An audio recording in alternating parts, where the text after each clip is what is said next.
poker isn't just about cards, it's about chaos, controversy, and players who break all the rules. From table tantrums to shocking scandals, these legends didn't just win hands, they shook the entire poker world. Get ready to meet the most controversial poker players in history and the stories no one wants to forget. Starting off with Nik Vertucci, the poker wild card who's as infamous for his chaos as he is for his skills. Hey, what's up, guys? Breaking news! He rode the internet boom to serious money, rebuilt his fortune in real estate, and then came back to dominate the live stream poker world with Hustler Casino Live. I'm going to run so good tonight, you guys. I don't know if you know it. I'm going to run so good tonight, and I'm going to play so good. For a long time, he looked untouchable. The guy pulling the strings behind one of poker's biggest shows, but in 2024, the image started to crack. Disturbing accusations of predatory behavior, backed by messages and testimonies, ignited outrage across the poker community. What followed was swift. Distance from the show, ownership changing hands, and a figure who once seemed everywhere in the poker world suddenly pushed out of it. You see, after dabbling in college, Nik Vertucci realized it wasn't for him and jumped straight into business, launching a computer components company just as the internet boom took off. For nearly a decade, the money rolled in fast. Then reality hit. The dot-com bubble burst, and just like that, his tech empire collapsed. Instead of quitting, Vertucci reset. He moved into real estate, grinding from the bottom, buying foreclosures, fixing them up, and turning them into rentals. The strategy worked.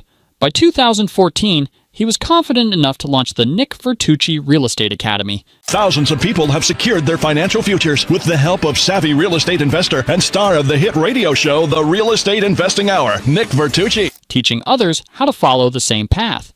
That same relentless drive eventually pulled him into poker. For Vertucci, the game was only fun if he was winning. Anything less just didn't feel worth it. That mindset eventually led him into a partnership with Ryan Feldman, and in 2021, the two officially launched Hustler Casino Live. What started as another poker stream quickly turned into something much bigger. The show exploded in popularity, drawing huge live audiences, winning major awards, and hosting some of the biggest cash games the poker world had ever seen. $1 million buy-ins became normal, record-breaking pots followed, and the table was suddenly filled with legends like Tom Dwan, Phil Ivey, Phil Hellmuth, and Garrett Adelstein. Then the story started to change. In 2024, Nik Vertucci's name started echoing across poker Twitter, Reddit threads, and podcast conversations, but not in the way anyone would want. This wasn't about a big hand, a viral clip, or a business win. It was about allegations that cut straight to the core of power, access, and silence in the poker world.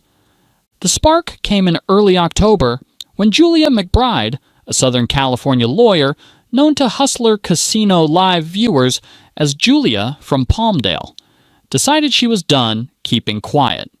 She posted screenshots on X showing a private text exchange between herself and Vertucci, the co-founder of Hustler Casino Live.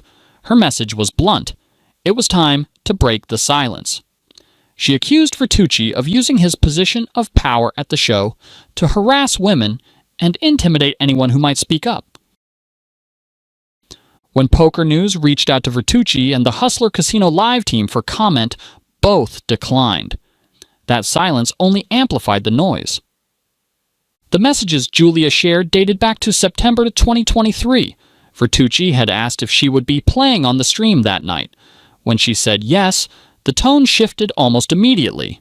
He commented on her cleavage, added emojis that clearly pointed to her body, and asked if she still had a boyfriend. Julia tried to keep things light, confirming she was still in a relationship. Vertucci responded by saying it was a shame and that they could have had a lot of fun. Then it escalated. He asked for a pre-game preview to get it out of his system. When Julia shut it down with a firm refusal, he backtracked, claiming he meant with a shirt on and insisting he never intended to offend her. The damage, however, was already done. For Julia, this wasn't an isolated moment. she first appeared on Hustler Casino Live in July 2022, and she later explained that messages like these weren't rare. According to her, Vertucci had been making advances for quite some time, both through texts and in person. The pattern stayed the same. He would push, she would say no, and then he would try again. So why didn't she speak up sooner? Her explanation resonated with many people in the industry. Hustler Casino Live was the biggest stage in poker. Keeping a seat on that stream meant visibility, opportunity, and relevance. Julia wanted to keep playing. Instead of confronting him aggressively, she tried softer defenses, laughing things off, mentioning her boyfriend, hoping he would take the hint without retaliating. She later admitted that she, like others, tolerated behavior she shouldn't have because Hustler was simply the place to be. Her last appearance on the stream came in June 2023. Not long after, the invitations stopped. Eventually, she learned she had been banned. To this day, she says no one has ever given her an official reason. From her perspective, the only explanation that made sense was rejection. She believes Vertucci was angry that she never gave in to his advances. After the allegations became public, Julia claims the situation shifted from uncomfortable to calculated. She says Vertucci began contacting players who knew her, digging for dirt, and even trying to locate a private home game she attended. To her, it felt like intimidation, an attempt to apply pressure and remind her who held the power. Worse still, she says he tried to flip the narrative, suggesting that her clothing and appearance were somehow to blame for his behavior. Julia took her concerns directly to Hustler Casino, publicly asking whether this was really the kind of showrunner they wanted representing their brand. Then, she shared another story, one with even higher stakes. It centered on Lauren, a former Hustler Casino Live dealer. According to Julia, Lauren faced serious harassment. It's sexual harassment, you know? Oh, stop. No. Uh-oh. You're joking. No, I'm serious. Not just inappropriate messages. When she reported it, the casino allegedly sided with Vertucci. Lauren lost her job. Vertucci stayed. Lauren had been there from the beginning, dealing the first hand ever streamed on Hustler Casino Live, champagne toast included. Her calm professionalism, even during chaotic three-way all-ins run twice, helped shape the show's reputation. About a year before she left, a player named Ayla crossed a line, joking that she'd owe him a kiss if she didn't deal the right board. He kept pushing, turning it into a bet for hundreds or even $1,000, always tying it back to a kiss. Julia claims the situation behind the scenes was worse. Details remain unclear, but she says Lauren reported serious harassment and was ultimately fired for it. Poker pro Matt Berkey added fuel to the fire, saying sources told him Lauren had filed complaints about Vertucci long before she was let go. If lawyers are involved, the full story may take time to emerge. Julia stressed she wasn't the only woman affected and said going public was about breaking the silence and urging others to speak up. The Only Friends podcast echoed that, calling Vertucci's behavior victim-blaming and gaslighting, and suggesting a pattern rather than an isolated incident. As scrutiny grew, more allegations resurfaced. Before COVID, Live at the Bike regular Kitty Kuo claimed Vertucci showed her explicit photos after a stream, an incident the internet dubbed Pencilgate. In early 2023, a clip reappeared of Sashimi accusing him of sexual harassment after he seemed to touch her ear without consent. Ash Kardashian also said he once offered to make her his sugar baby on stream. No, but it starts with you pulling your pants down, right? Let's do it. Who wants to check me? Art, you want to go check me in the bathroom? I'll strip down, make sure there's no light for the woman. Hustler Casino against Scandal. Come on, I'm Dave. saying, she's the one who really, well, no, actually, Nikos, you can take me in there. Let's go. Who wants to check me? Art, you want to go check me in the bathroom? I'll strip down, make sure there's no light for the woman. Legal or not, each claim added to an increasingly troubling pattern. In the days after the scandal, silence was deafening. At Hustler Casino Live, nobody spoke. Nik Vertucci's partner Ryan Feldman stayed quiet, and the regulars said nothing. Vertucci wiped his social media, erasing years of carefully curated posts, including his family man image. To many, it looked like panic. Then, on October 10th, 2024, the news broke. Vertucci was out. Feldman confirmed he would no longer be involved with high-stakes poker productions and posted on X, shifting focus to delivering the best high-stakes poker content going forward. For some, that was enough. For others, just the beginning. Garrett Adelstein was in the latter group, stressing that firing one person doesn't fix a broken system. He praised the women who spoke out, but firmly said Vertucci's exit wouldn't bring him back to the hustler stream. The house was still dirty. To him, it was familiar. Powerful people protect the business, while those who look the other way share the blame. Public skepticism grew quickly. Many doubted that Hustler Casino Live's leadership was unaware, especially given Vertucci's already questionable reputation. Internet sleuths dug up his past as a real estate guru, selling pricey courses, some reportedly $35,000, that promised life-changing success, reinforcing the image of someone comfortable selling big dreams at a premium.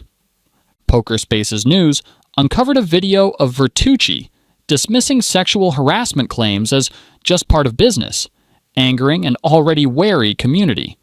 Reactions split. Some demanded accountability and safeguards for women, others questioned his ownership status, and many saw the response as legal damage control. The consensus was clear. Trust was far from restored. Not even close. After Vertucci stepped away, Ryan Feldman received multiple buyout inquiries, but only NSUS Group followed through. By March 2025, GG Poker, NSUS's flagship platform, purchased Vertucci's stake, ending his chapter at Hustler Casino Live. Feldman, involved since 2021, took over all responsibilities: production, lineups, partnerships, and operations, while GG Poker stayed hands-off, ushering the show into a new era. And Vertucci, after his removal from Hustler Casino Live, he publicly addressed the controversy and expressed no regret about how events unfolded. He described himself as the sacrificial lamb, suggesting that he believed he was singled out in order to protect the broader business. The statement framed his departure not as an admission of wrongdoing, but as a consequence he felt was imposed to shield others and stabilize the brand. If power and influence could build an empire at the poker table, then recklessness and chaos could just as quickly bring it all crashing down, and no one embodied that better than Sean Chacon. You know, we're in a hand. You need to shut the up. What did you say, Mike? Mike. What did you say, Mike? Did you say something? He wasn't just loud at the table, he was untouchable in his own mind. For years, Sean Chacon believed rules were for other people, consequences for weaker men. Poker rewarded that mindset until real life finally sat him down, and this time there was no rebuy. You see, poker has always lived in that chaotic space between skill and luck, where confidence can look like genius one moment and pure madness the next, and few players embodied that tension better than Sean Chacon.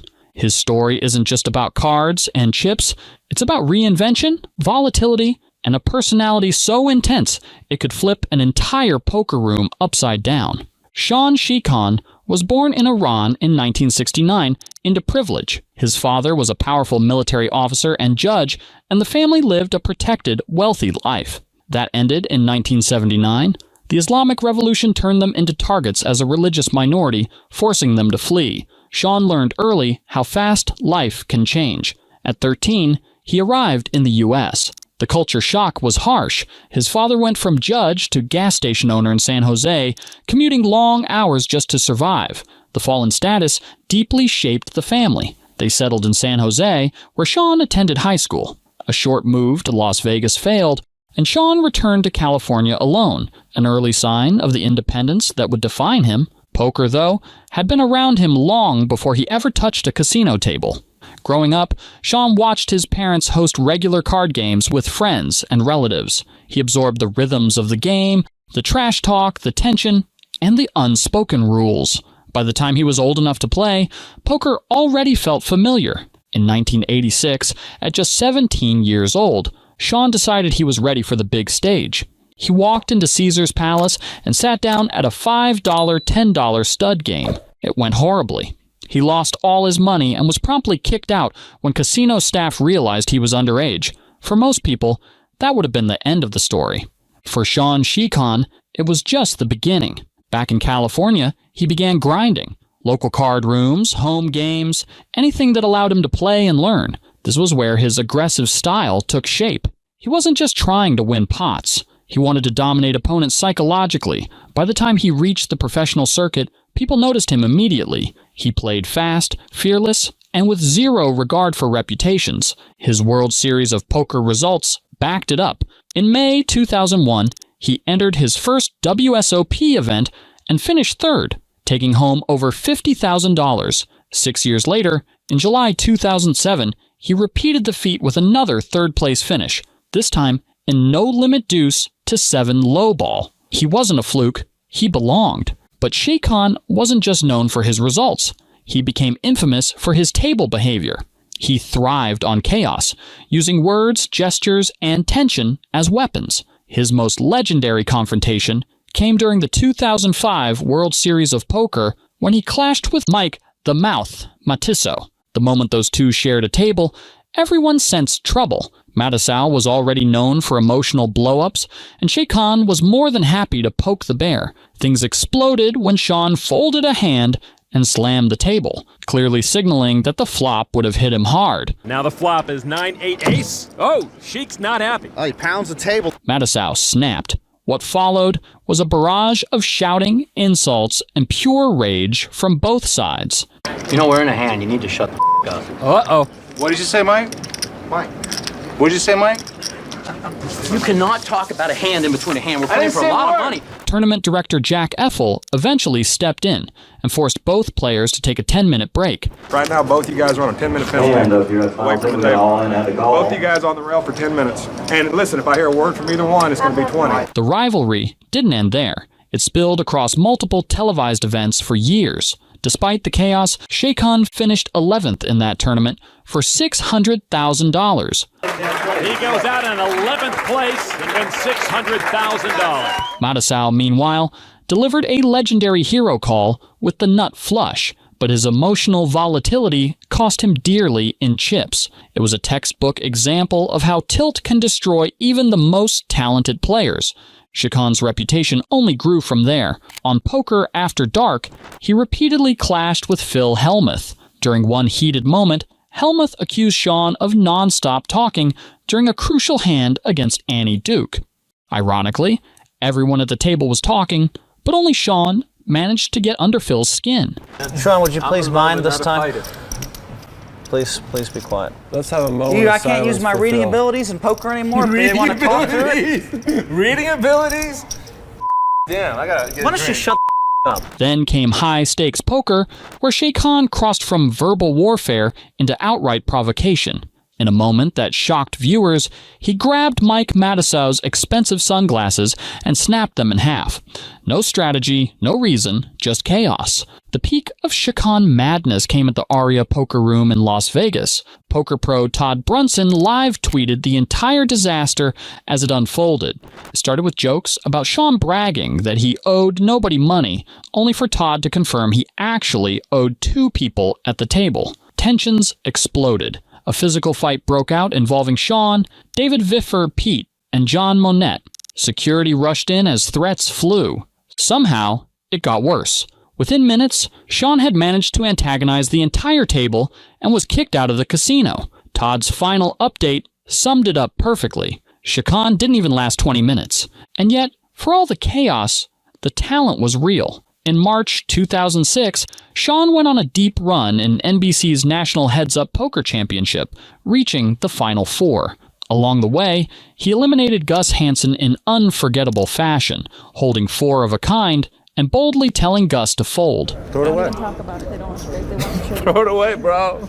Sean is telling Gus to throw his hand away, but he's not showing him the 4th 8. He backed it up by knocking him out. That run earned Sean $125,000 before he eventually fell to Ted Forrest, who went on to win the event. In his later years, the spotlight drifted far from the poker table. Sean Shikhan went from televised showdowns to courtrooms, as his name became tied to serious legal trouble in the cannabis industry. What started as just another business move spiraled fast into handcuffs, hearings, and the very real possibility that his story wouldn't end with chips on the felt, but behind bars. In 2021, Shikhan was arrested and charged with conspiracy to distribute marijuana and operating an unlicensed money-transmitting business. These were not symbolic charges or regulatory slaps on the wrist. The scale of the case meant real prison time and potentially life-altering financial penalties. Federal prosecutors were looking at a long-running, organized operation,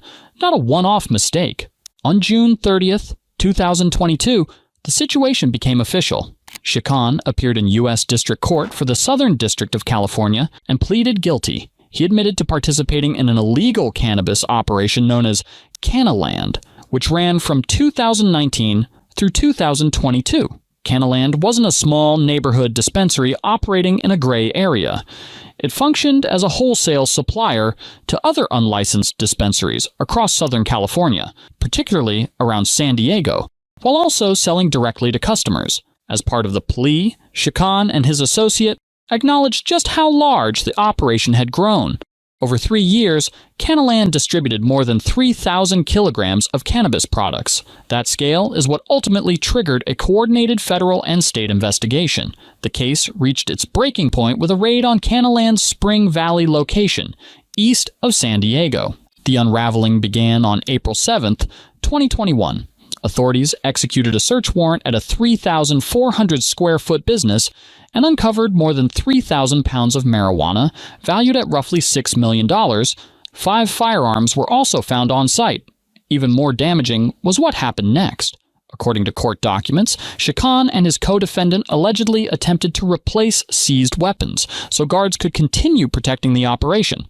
That detail alone significantly raised the stakes. Another seizure followed in February 2022, costing the operation an additional 100-plus pounds of cannabis.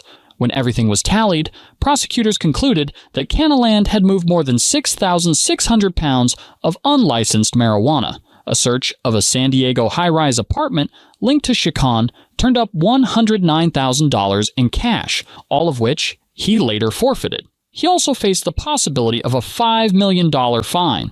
Shikhan was not alone in the crackdown. His case was part of a larger Southern California sweep that dismantled multiple illegal dispensary networks. By mid-2022, the U.S. Attorney's Office confirmed that he had formally pleaded guilty. The legal consequences were severe: a mandatory minimum of 5 years, a possible maximum of 40 years, and massive financial penalties. His co-defendant faced up to 20 years.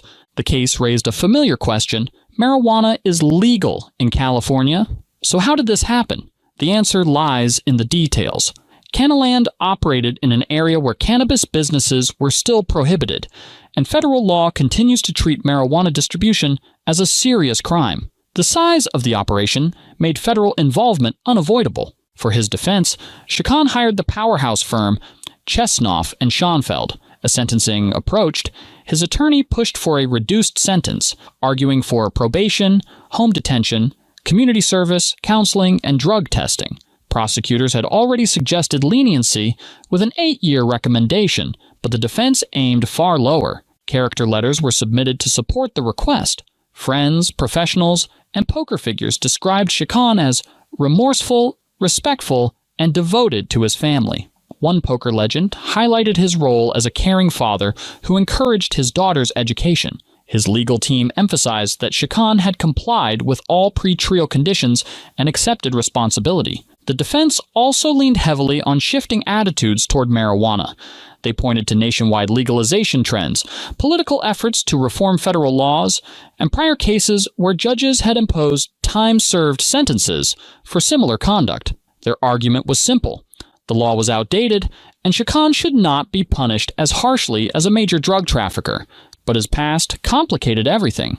In the mid-1990s, Shikhan had been convicted on a misdemeanor sex battery charge involving a minor. While the conviction did not factor into sentencing guidelines due to its age, It resurfaced repeatedly. Immigration authorities later attempted to use it as grounds for deportation, triggering another legal battle. That effort ultimately collapsed due to missing records, allowing Shikhan to remain in the country. There were other troubling episodes as well.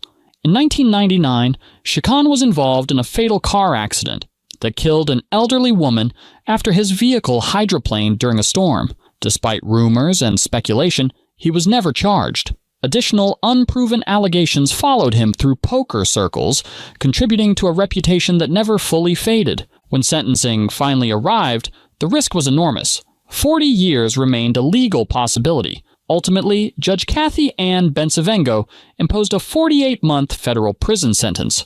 Ironically, that 4-year term aligned with what Shikhan's own legal team proposed, as it avoided the far harsher alternatives. He was ordered to forfeit more than $300,000, though no additional fines were imposed. Shikhan surrendered to U.S. Marshals on January 1st, 2024. He is expected to be released in 2028, followed by 3 years of supervised release. He was designated to a facility close enough for family visits, acknowledging his aging parents and young child. Sean Shikhan's story is a study in extremes. From poker fame to federal prison, from confidence to consequences, his life reflects how quickly momentum can turn. Talent opened doors, but choices close them. His journey now stands as a reminder that even in a world built on risk, some bets carry a cost that can't be bluffed away. From the chaos of one man's table tantrums to the dazzling excess of another's empire, poker's world shows that fame and fortune can be as fragile as they are intoxicating. And no one exemplified that more than Dan Bilzerian. Nothing feels better than winning when people are patiently waiting to see you fail. Dan Bilzerian had it all. Private jets, mansions, millions in the bank, and a lifestyle most people only dream of. You know, I beat one guy for $54 million. I won 10.5 in another night. I beat another guy for 10. To the outside world, he was untouchable, a living legend who seemed unstoppable. But what the cameras didn't show, and what even the biggest fans couldn't see, was that every empire built on illusion has cracks. And in the years that followed, the man who sold the fantasy of unlimited wealth, he claims to have won over $50 million in 1 year of playing poker, would face the harshest reality of all, watching the myth of himself slowly crumble. This isn't a story about bad cards, unlucky hands, or rivals at the table. This is a story about the downfall of a man who thought he could have it all, and the invisible forces that proved otherwise. You see, Dan Bilzerian didn't just appear out of nowhere with private jets and poker chips. His story starts in excess, tension, and a childhood that looked perfect from the outside, but felt anything but on the inside. He was born in Tampa, Florida in 1980, and raised in a sprawling mansion that sounded more like a theme park than a family home. Indoor courts, private lakes, wild luxury at every turn. His father, Paul Bilzerian, was brilliant, aggressive, and always chasing massive deals. On paper, the family had everything: money, intelligence, status. In reality, Dan grew up lonely, overlooked, and constantly on edge. Paul Bilzerian was a force of nature, a former troublemaker turned Harvard-trained deal-maker who lived at full throttle and brought chaos with him. When he was home, his presence was oppressive. When he was gone, his absence was just as loud. Dan later admitted this lack of attention shaped him deeply. Everything changed when Dan was 10. His father unexpectedly drove him to school and casually mentioned he was going to prison, convicted of stock and tax fraud tied to market manipulation. Overnight, the family's power collapsed. At school, Dan became a target and responded by rebelling against authority. Expulsions followed, 2 schools in 1 year, a military academy after that. Eventually, the family relocated to Utah, hoping for a clean slate. Instead, things spiraled further. Dan showed up to school with a military-grade weapon in his car, claiming it was a family keepsake. Authorities didn't see it that way. This time, the message was clear: leave the state and don't come back. With nowhere else to go, Dan joined the Navy and trained for the SEALs. The discipline suited him, but injuries ended that chapter early. He left honorably discharged and enrolled at the University of Florida, studying business and criminology. Despite a steady disability allowance, he managed to burn through his money and hit rock bottom. With no access to family wealth, he sold off his prized gun collection just to survive. That desperation flipped a switch. With just $750 left, he sat down at a poker table. Slowly, methodically, he built it into $10,000. Then, he went all in on himself, buying a one-way ticket to Las Vegas and turning that bankroll into nearly $200,000. Poker stopped being a gamble and became a weapon. He returned to school, but his nights belonged to high-stakes cash games. The money grew fast, too fast for classrooms to make sense anymore. When you're making in a week what professors make in years, priorities change. He dropped out and leaned fully into the underground poker world. By 2007, he was showing up to elite games with suitcases full of cash. Surprisingly, he played cautiously, frustrating opponents who expected a reckless rich kid. Tournament poker didn't love him back, though. Public results exposed limits that private games could hide. Still, within poker circles, many insiders believed his real money came from exclusive, off-the-record games where reputations mattered more than trophies. Then Instagram happened. Between 2013 and 2014, Bilzerian's lifestyle went viral. Jets, guns, yachts, models. It was excess turned into content. Media outlets ran with the legend, repeating the idea that poker built it all. Even without major professional credentials, he became poker's most recognizable face. But as Dan Bilzerian's profile grew, so did the size of his claims. Suddenly, he wasn't just a rich guy who played poker on the side, he was everywhere, loudly insisting he'd made tens of millions at the table. Headlines crowned him a 9-figure poker playboy, and social media ran with it. But once the spotlight got bright enough, people started asking the obvious question: where did all this money really come from? This was the first crack in the illusion. Not because anyone had proof, but because belief started to fade. And for a man whose power depended on perception, doubt was already a form of collapse. Bilzerian has always maintained the same line. He says he didn't touch a single dollar from his father's trust fund until he was 35, long after he was already living large. According to him, poker was the source of everything. The problem is that very few people in the poker world actually believe that story. To understand the doubt, you have to go back again to his father. When he got out of prison, he technically owed the U.S. government millions. That money was never recovered. Instead, the family's wealth seemed to dissolve into a maze of shell companies, offshore accounts, and bizarre transactions. He's the son of convicted corporate fraudster Paul Bilzerian. At one point, the family mansion passed through so many layers that part of it ended up owned by a charity named after the family cat. Meanwhile, Paul officially reported having almost nothing to his name, down to a prison account holding just a few cents. So when Dan insisted his wealth wasn't inherited, skepticism followed him everywhere. His poker skills didn't exactly silence the critics either. In 2017, pro player Doug Polk reviewed footage of Dan playing online and came away unimpressed. Aggressive, sure, but sloppy, inconsistent, and far from elite. It only fueled the idea that Bilzerian's reputation didn't match his results. Then came the stories. In 2019, Dan claimed he once won nearly $13 million over just 3 poker games, describing stakes so massive they barely exist outside private rooms. He talked about blinds higher than the buy-ins at the most famous casinos in the world, opponents betting luxury cars, and stacks of cash so big they stopped feeling real. It was dramatic, cinematic, and almost too perfect. For seasoned pros, the math didn't add up. Wins that large, that fast, are almost unheard of in modern poker. Around the same time, Bilzerian began reshaping the narrative. He claimed he pioneered the loose, aggressive style now common among top players, even though that strategy existed long before he ever sat at a high-stakes table. More interestingly, he admitted something else. The trust fund rumor was useful. Whether it was true or not didn't matter. Letting people believe he was a spoiled rich kid helped him get invited into private games where the competition was softer and the money easier. How, you may ask, does this billionaire playboy philanthropist finance his life? While the poker debate raged on, cracks began to show elsewhere. Maintaining his viral lifestyle wasn't cheap, and much of it was being funded by his company, Ignite. Marketed as a global lifestyle brand, Ignite bled money fast. By 2019, it had reportedly lost around $50 million. I think Ignite is dead in the water.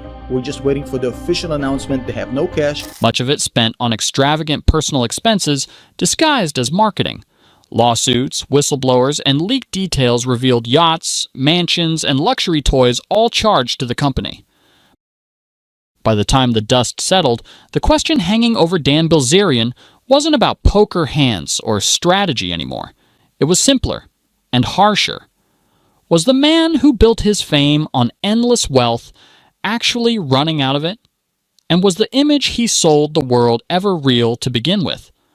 By the time Dan turned 40 in December 2020, he was still playing the same game he'd mastered for years, staying loud, controversial, and right at the center of attention. He marked the milestone by joining GG Poker, launching a flashy $100,000 birthday free roll, and declaring that recreational players, not cold, analytical pros, were the future of poker. It fit his image perfectly. Poker to him wasn't about spreadsheets or theory, it was about swagger, big money, and bigger personalities. But not long after, the conversation drifted away from poker apps and towards something far more explosive.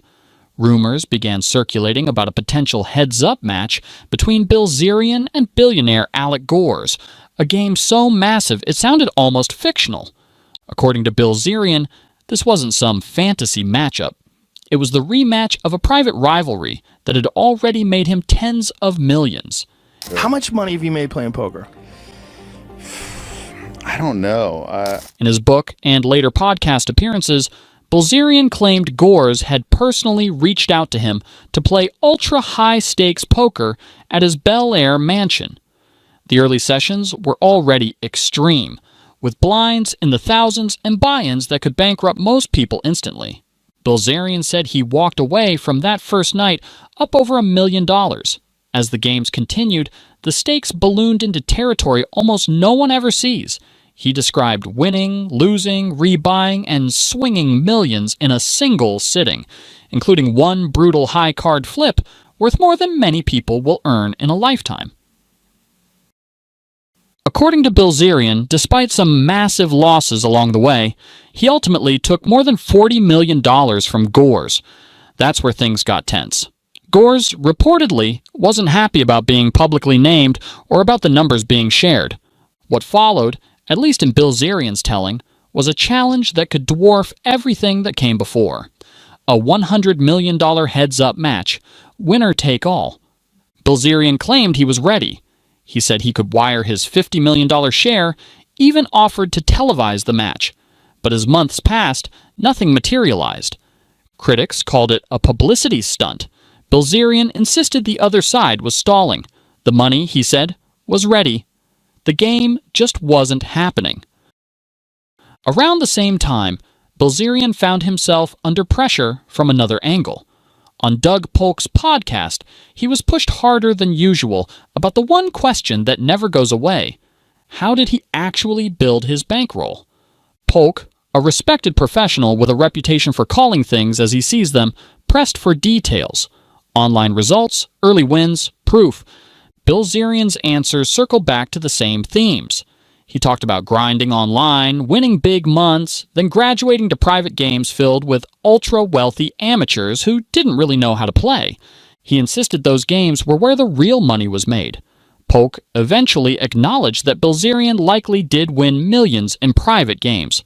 Still, the biggest mystery remained unresolved: how he got the money to sit in those games in the first place. Where did Dan get his money from? And that was the real downfall. Not losing money, but losing credibility.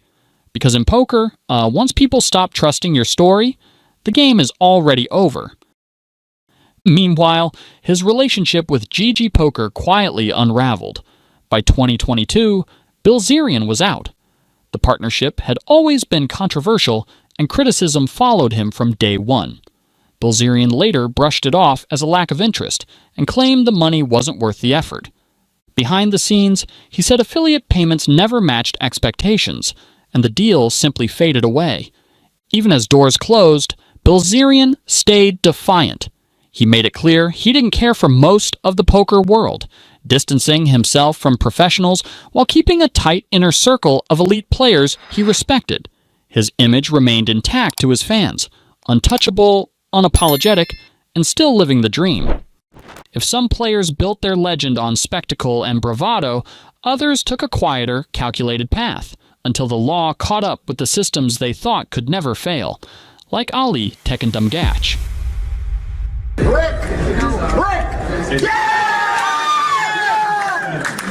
winner is Ali from Germany.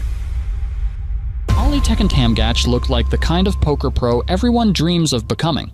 Calm, calculated, untouchable under pressure.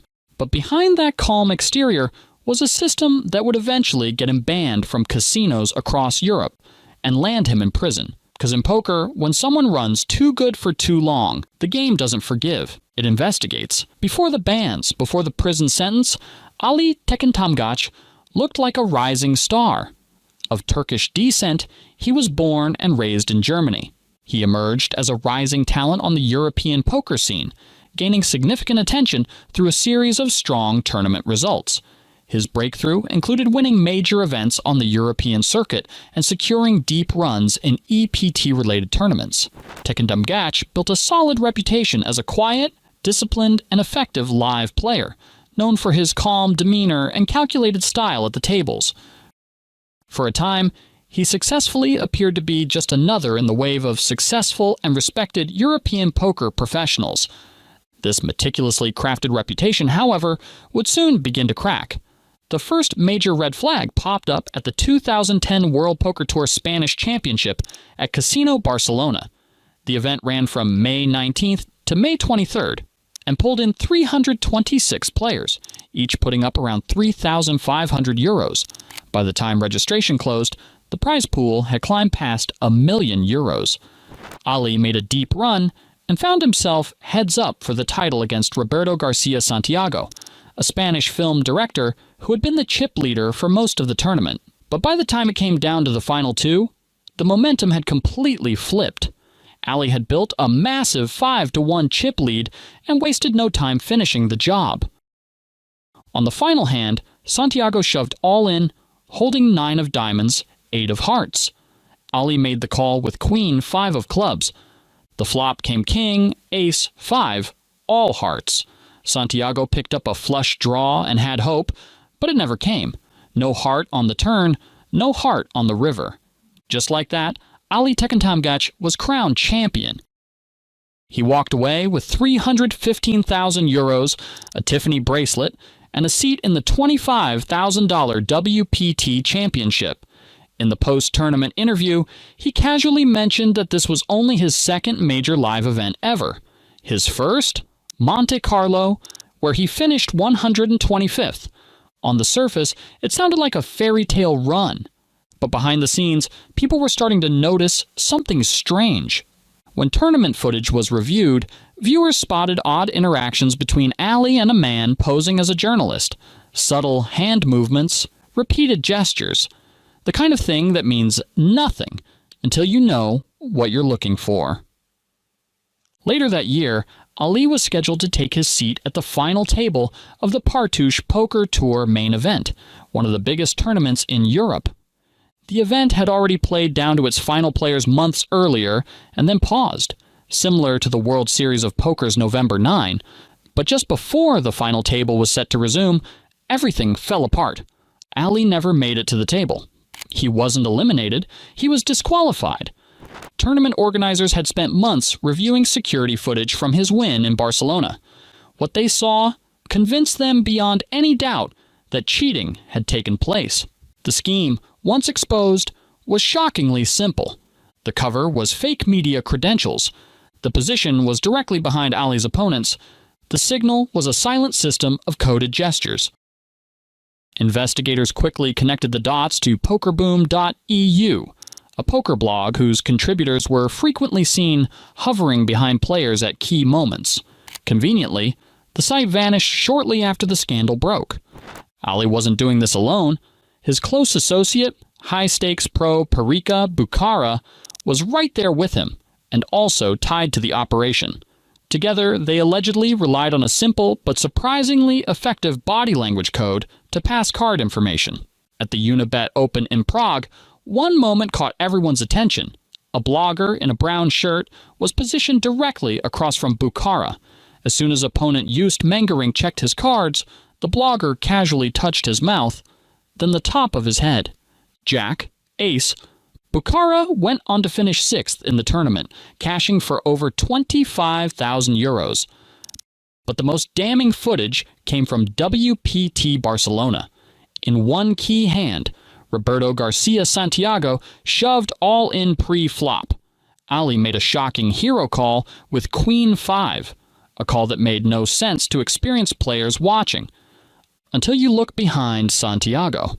A blogger in a gray shirt peeked at the cards, then touched his chest and his neck. 8, 9. Ali knew he was ahead before the chips even hit the middle. That call alone helped secure him nearly 278,000 euros.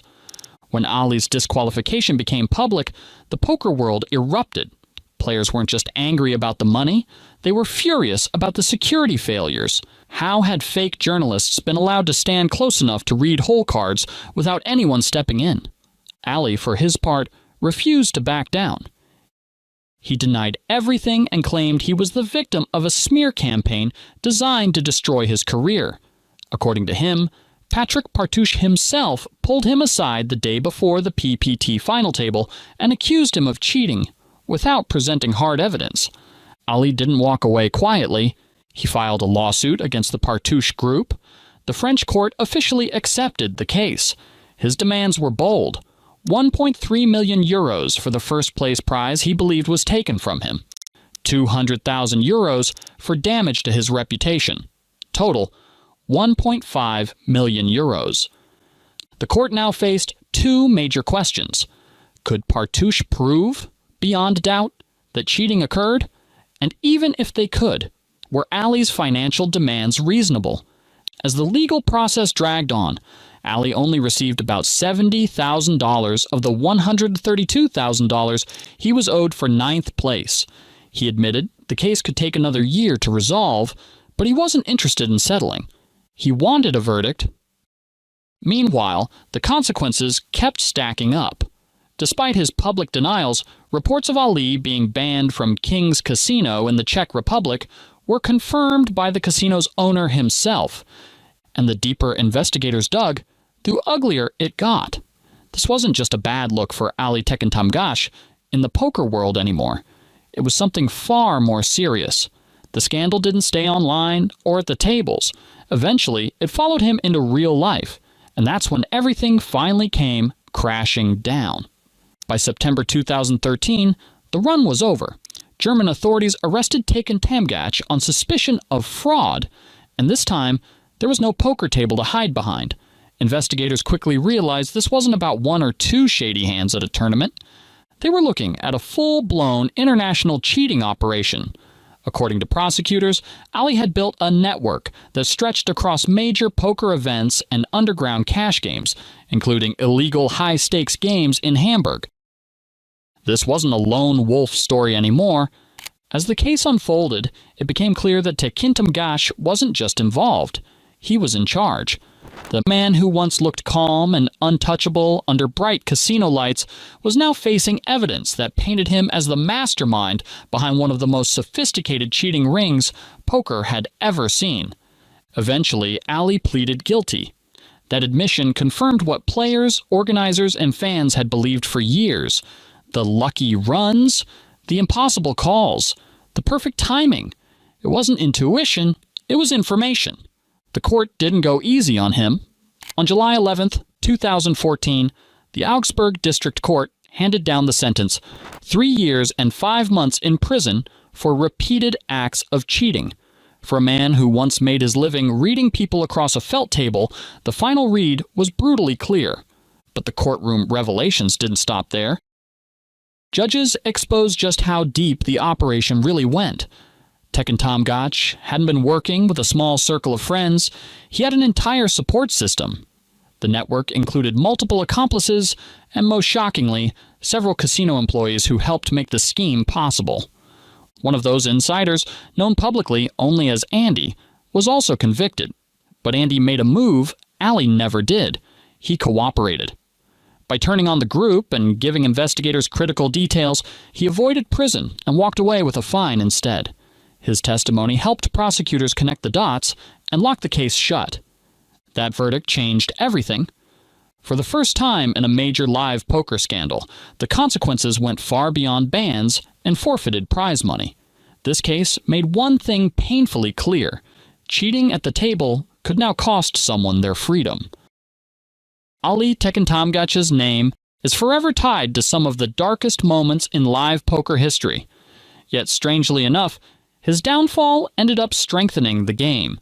What his scheme exposed wasn't just greed, it was a massive security blind spot. For years, so-called media personnel had been allowed to hover inches behind players, free to roam the tournament floor with little oversight. Ali simply exploited a system that trusted too easily. Once the truth came out, the poker world had no choice but to adapt. Tournament organizers across the globe tightened security almost overnight. Press credentials became harder to get. Background checks became standard. Media access was restricted to designated areas, far from the players and far from the cards. While Ali Tekken Tom Gotch's downfall came from what he did in secret, Annie Duke's would come from the shadows of poker's biggest scandals, where even the brightest stars can fall. Before she became one of the most talked about figures in poker history, Annie Duke was just a kid in a game-obsessed household, competing, calculating, and quietly sharpening the instincts that would later shock the poker world. Her rise from a PhD dropout to a record-setting champion is filled with moments that feel almost too improbable to be real. But behind the victories, the fame, and the million-dollar triumphs lies a twist that changed everything. You see, Annie Duke's story starts in Concord, New Hampshire, where she was born on September the 13th, 1965, into a home that basically lived and breathed games. Cards, strategy, wordplay, you name it. She and her older brother, Howard Lederer, spent countless nights sprawled across the floor of their father's study, going head-to-head in oh hell, bridge, hearts, gin, Scrabble. Pretty much anything that involved skill or strategy. And this wasn't just casual family fun. Annie would later say that being raised in a house full of games taught her how to read the flow of cards, pick up on people's behavior, and know exactly when to pull off a bluff. She and Howard were sharpening their minds the same way an athlete builds muscle memory. As she likes to point out, it's no accident that two elite poker players came from the same household. Academically, Annie was just as fierce. She attended St. Paul's School, then Columbia University, where she'd knocked out a double major in English and psychology. She wasn't done yet. She headed to the University of Pennsylvania for a PhD in psychology, focusing on cognitive linguistics and even securing a prestigious National Science Foundation fellowship. She poured herself into a dissertation about how children learn language. Everything was pointing toward a brilliant academic future. And then, 1 month before defending her dissertation, she walked away. Completely. At this crossroads, poker slipped into her life thanks to her brother, Howard, who was already thriving as a professional player in Las Vegas. Annie and her husband, Ben Duke, were living in Montana, but they often traveled to Vegas to visit Howard.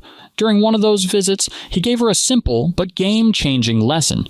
He scribbled a list of approved starting hands for Texas Hold'em on a napkin using a little black Keno crayon, handed it to her along with $100, and told her, "Play only these hands, and you'll do fine."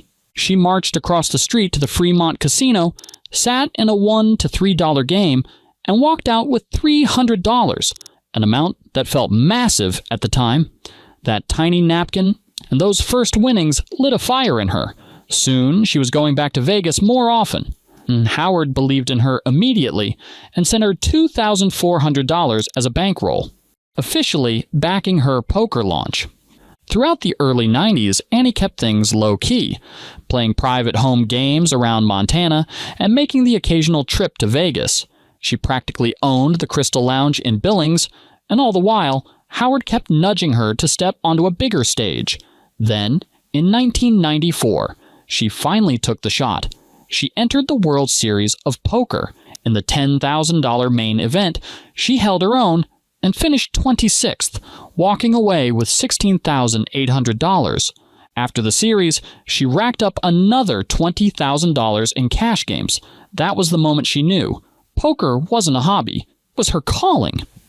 By the end of that year, Annie packed her bags, moved to Las Vegas, and officially stepped into the life she was always meant for. Now, by this point, Annie's life was really firing on all cylinders. She was living in Las Vegas, grinding the poker circuit like a true pro, and building a family with her husband, all at the same time. Then came the moment that made everyone in the poker world sit up and take notice. In 1999, she jumped into the $5,000 no-limit hold'em event and battled her way all the way to heads up. She didn't win the whole thing, but she did walk away with a massive $110,000 payday, the biggest score of her career at that point. And here's where it gets even more impressive. She soon became pregnant with her third child, but that did absolutely nothing to slow her momentum. When the 2000 World Series of Poker rolled around, Annie marched right into the $10,000 main event, joining a field of 512 players, all chasing poker immortality. She played fearless, sharp, and focused, finishing in 10th place, just one heartbreaking step away from the final table. But even that was huge. It was the best finish by a woman since Barbara Enright made the final table years earlier. By 2004, Annie was juggling 4 kids and a skyrocketing poker career.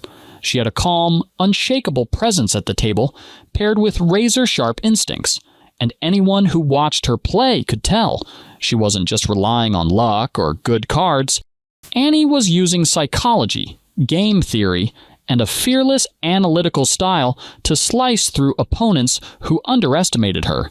That year, she made one of the loudest entrances in poker history. First, she won the $2,600 limit hold'em event at the WPT Championship. Then, she grabbed her very first WSOP gold bracelet in the $2,000 Omaha High-Low event, adding another $137,000 to her bankroll. By the end of that summer, she had earned over $650,000 in tournament cashes, becoming the highest-earning woman in WSOP history at the time. And that shiny bracelet came with a golden ticket, a seat at the 2004 WSOP Tournament of Champions. Now, this event was no joke. The setup was wild, a $2 million prize pool and a winner-take-all format. One person gets everything. Everyone else goes home empty-handed. And the lineup? A murderer's row of legends. Daniel Negreanu, Johnny Chan, Phil Ivey, Chip Reese, and even her own brother, Howard Lederer. These were players with decades of experience and resumes stacked with titles. But Annie didn't flinch. She outlasted every single one of them, eventually facing Phil Hellmuth himself in a dramatic heads-up showdown. She stayed composed, made the right moves at the right moments, and took him down. The river card, it's a 3! Annie Duke has defeated 9 of the strongest poker players in the world and wins the first ever World Series of Poker Tournament of Champions. Just like that, she became the champion and pocketed the entire $2 million prize. It was one of the most iconic wins in poker history. Fast forward to 2010, just before she stepped away from the poker scene.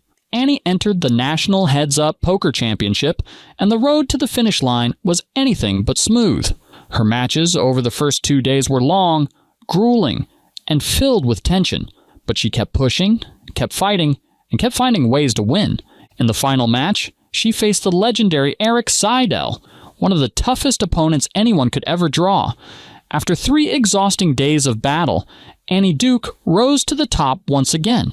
claiming the title and $500,000. In defeating Eric Seidel, Annie Duke has become the 2010 NBC National Heads-Up Poker Champion. And in classic Annie fashion, she made history while doing it, becoming the first and only woman to ever win that event.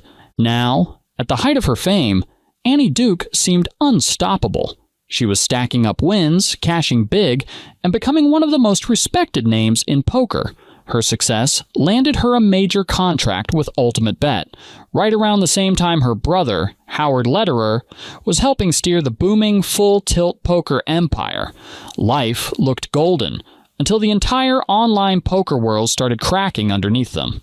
By 2010, rumors of cheating were swirling everywhere. Full Tilt was under heavy fire, and Ultimate Bet had its own storm brewing.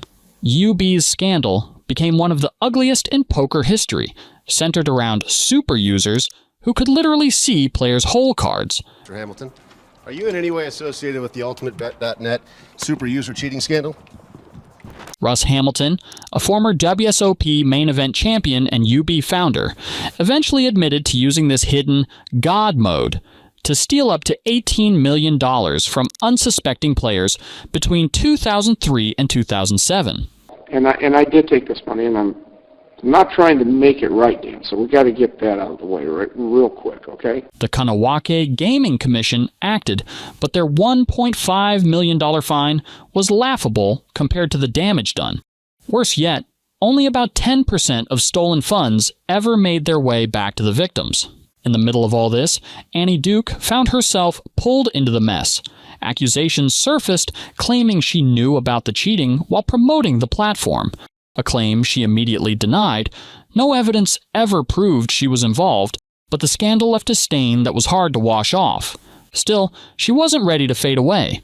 Annie helped launch the Epic Poker League, a bold and ambitious series designed for elite players only. You know, I just realized Epic Poker's first event is in 30 days, and I'm commissioner of the league. To even participate, players needed massive lifetime winnings, major titles, and a spotless professional record. The big hook was the promise of a $1 million free roll at season's end, and for a moment, the league looked like the next big thing. But then came April 15th, 2011, Black Friday. The U.S. Department of Justice shut down PokerStars, Full Tilt Poker, and Ultimate Bet all at once. The entire online poker economy collapsed overnight. Annie had no idea it was coming, but the shockwaves hit the Epic Poker League hard. Even so, the EPL pushed forward, hosting 3 successful events. David Ream, Mike McDonald, and Chris Klodnicki each walked away with major wins. Behind the scenes, though, the money was drying up. Sponsorships tanked, debts skyrocketed, and by early 2012, the league couldn't even fund its 4th event. They filed for Chapter 11 bankruptcy, and the highly anticipated $1 million free roll was dead. To make matters worse, while the league was collapsing, Annie and other executives kept receiving 6-figure salaries.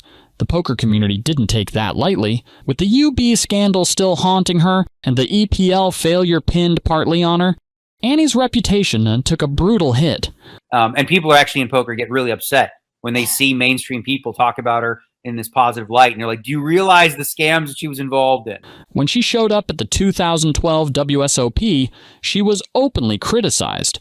Jason DeWitt even called her a disgrace to the poker community. That moment said it all. By the end of that year, her poker career was essentially over. Then came another blow in 2013. Leaked recordings from Russ Hamilton suggested Annie might have known more about the UB scandal than she claimed. She insisted she only saw hole cards during radio coverage and had zero knowledge of the cheating feature. But the evidence was murky, and opinions stayed divided. Today, Annie Duke has built an entirely new career far away from poker. Whether she's too busy, uninterested, or simply avoiding controversy, one thing is clear. She's not coming back to the felt anytime soon. In the poker world, where scandals never fully fade, Annie Duke remains one of the most complicated figures ever to shuffle the deck. Cheating, collapse, and scandal aren't always about one person's choices. Sometimes, the very system players rely on can betray them. Brad Booth would find that out the hard way. I'm all in. Brad Booth just said he's all in. That cash just looks so sweet. Throw your hand away, Phil. Yeah. And Phil does. Brad Yukon Booth was untouchable. At least that's what he thought. But when the ultimate bet scandal hit, millions vanished overnight. Trust was shattered, and the world watched as one of poker's brightest stars spiraled into chaos. This is the story of how Yukon Brad went from high-stakes legend to cautionary tale in a single hand. Brad Booth's story begins on September 20th, 1976, in Vancouver, British Columbia. But the real roots of who he became were planted in a small, working-class town called Mission. His parents tried their best to keep him on a safe path. Their big motivation tactic was simple: graduate high school, get a car. But Brad had other plans. Plans that involved cards, chips, and a table he couldn't stop imagining. That obsession started early, thanks to his grandfather, a local barber. When the shop was quiet and customers were scarce, the old man would hand young Brad a deck of cards and a few chips. Brad would sit there alone, playing 5-card draw by himself, pretending there were other players at the table. No noise, no crowd, just cards and imagination. That's where the love took hold. As a teenager, that love turned into commitment. Brad didn't just want to play poker, he needed to play. He would hitchhike for over an hour just to reach the nearest card rooms in Canada. If the night went well, he'd reward himself with a bus ride home.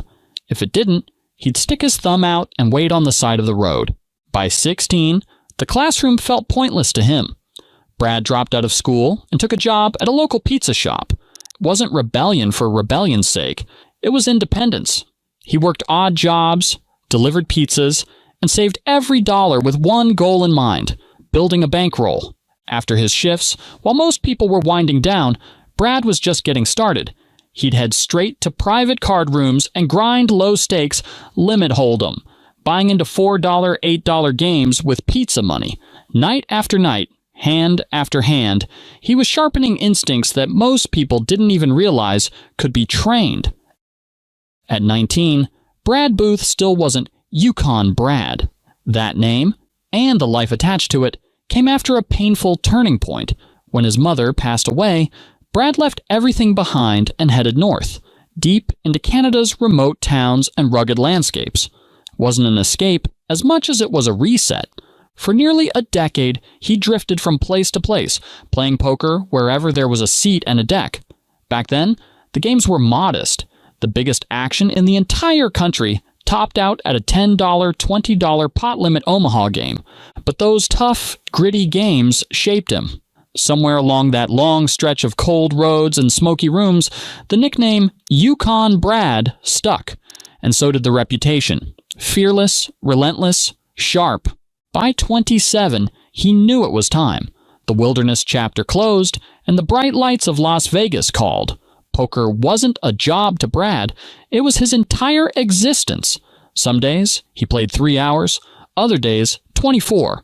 Cards were always in his hands, or on a screen, or waiting for him at a table. Brad's work ethic became legendary.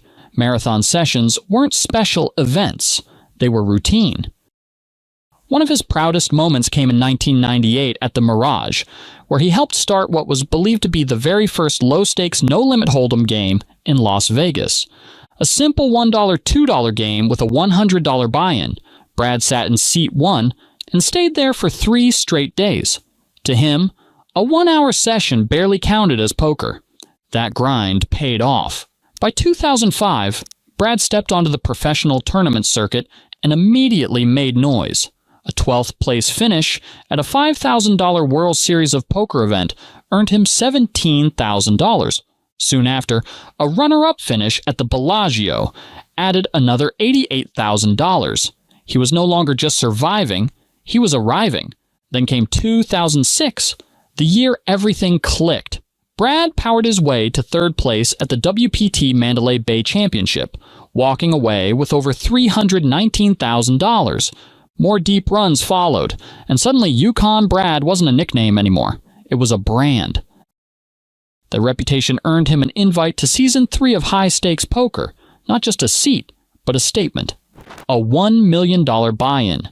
The game was $300 to $600 no-limit hold'em, and the table was stacked with legends: Phil Ivey, David Benjamin, Antonio Esfandiari, Patrick Antonius. No warm-up, no safety net. And then came the hand. Brad pulled off one of the most famous bluffs in televised poker history, firing a massive river bet with absolutely nothing. Somehow, he pushed Phil Ivey off pocket kings in a pot that ballooned past $500,000. That moment echoed across the poker world. One hand turned Yukon Brad into must-watch television. He followed it up with an appearance on Poker After Dark during International Week, finishing second behind Patrick Antonius. By then, his image was locked in. Fearless, aggressive, unflinching, a true symbol of the mid-2000s poker boom. Off camera, the stakes only got bigger. Brad became a regular in Las Vegas' highest games, battling in 300 to 600 and 500 to 1,000 no-limit hold'em lineups. Inside Bobby's room at the Bellagio, he went head-to-head with legends like Doyle Brunson and Chip Reese, and belonged there. At the peak of it all, Brad barely left the Bellagio.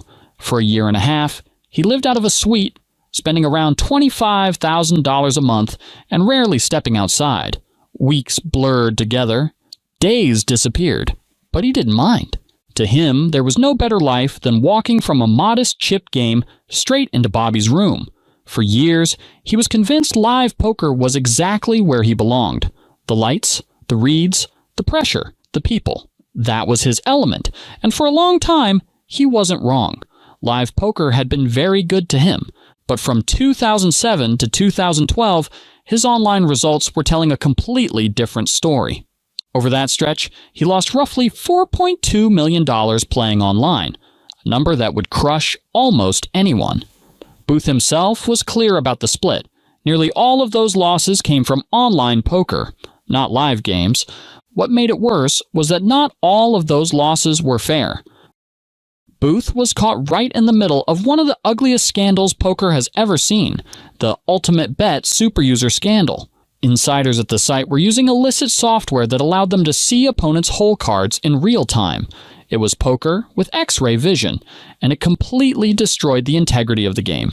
This cheating operation ran for years, primarily between 2006 and 2007, and it targeted the highest stakes games. The biggest winners on the site became the biggest targets.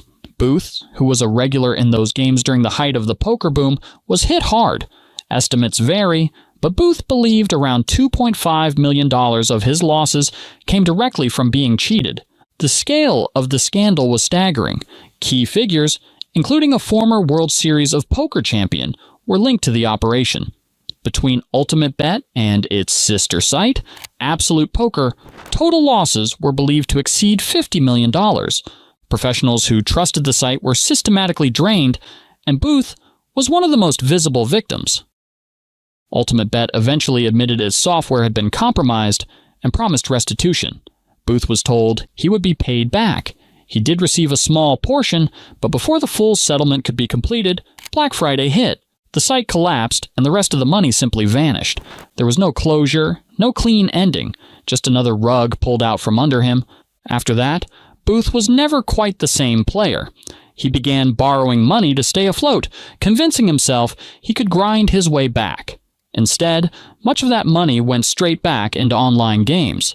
The losses piled up, the bankroll evaporated, and the lifestyle he once lived became a distant memory. He later described the shift as going from playing for exotic cars every day to scraping by for something barely roadworthy. By 2012, the situation had grown far more serious. Gambling addiction had taken hold, fueled by heavy drinking and desperation. Booth was no longer just losing money. He was accumulating debts across the poker world. Friends, acquaintances, and fellow professionals began to feel the fallout. One of the most public examples involved Doug Polk. Booth reached out asking for help getting back into online poker, requesting a balance transfer. At first, it seemed harmless. Booth still appeared active in live games, and an initial smaller amount was repaid quickly and in cash.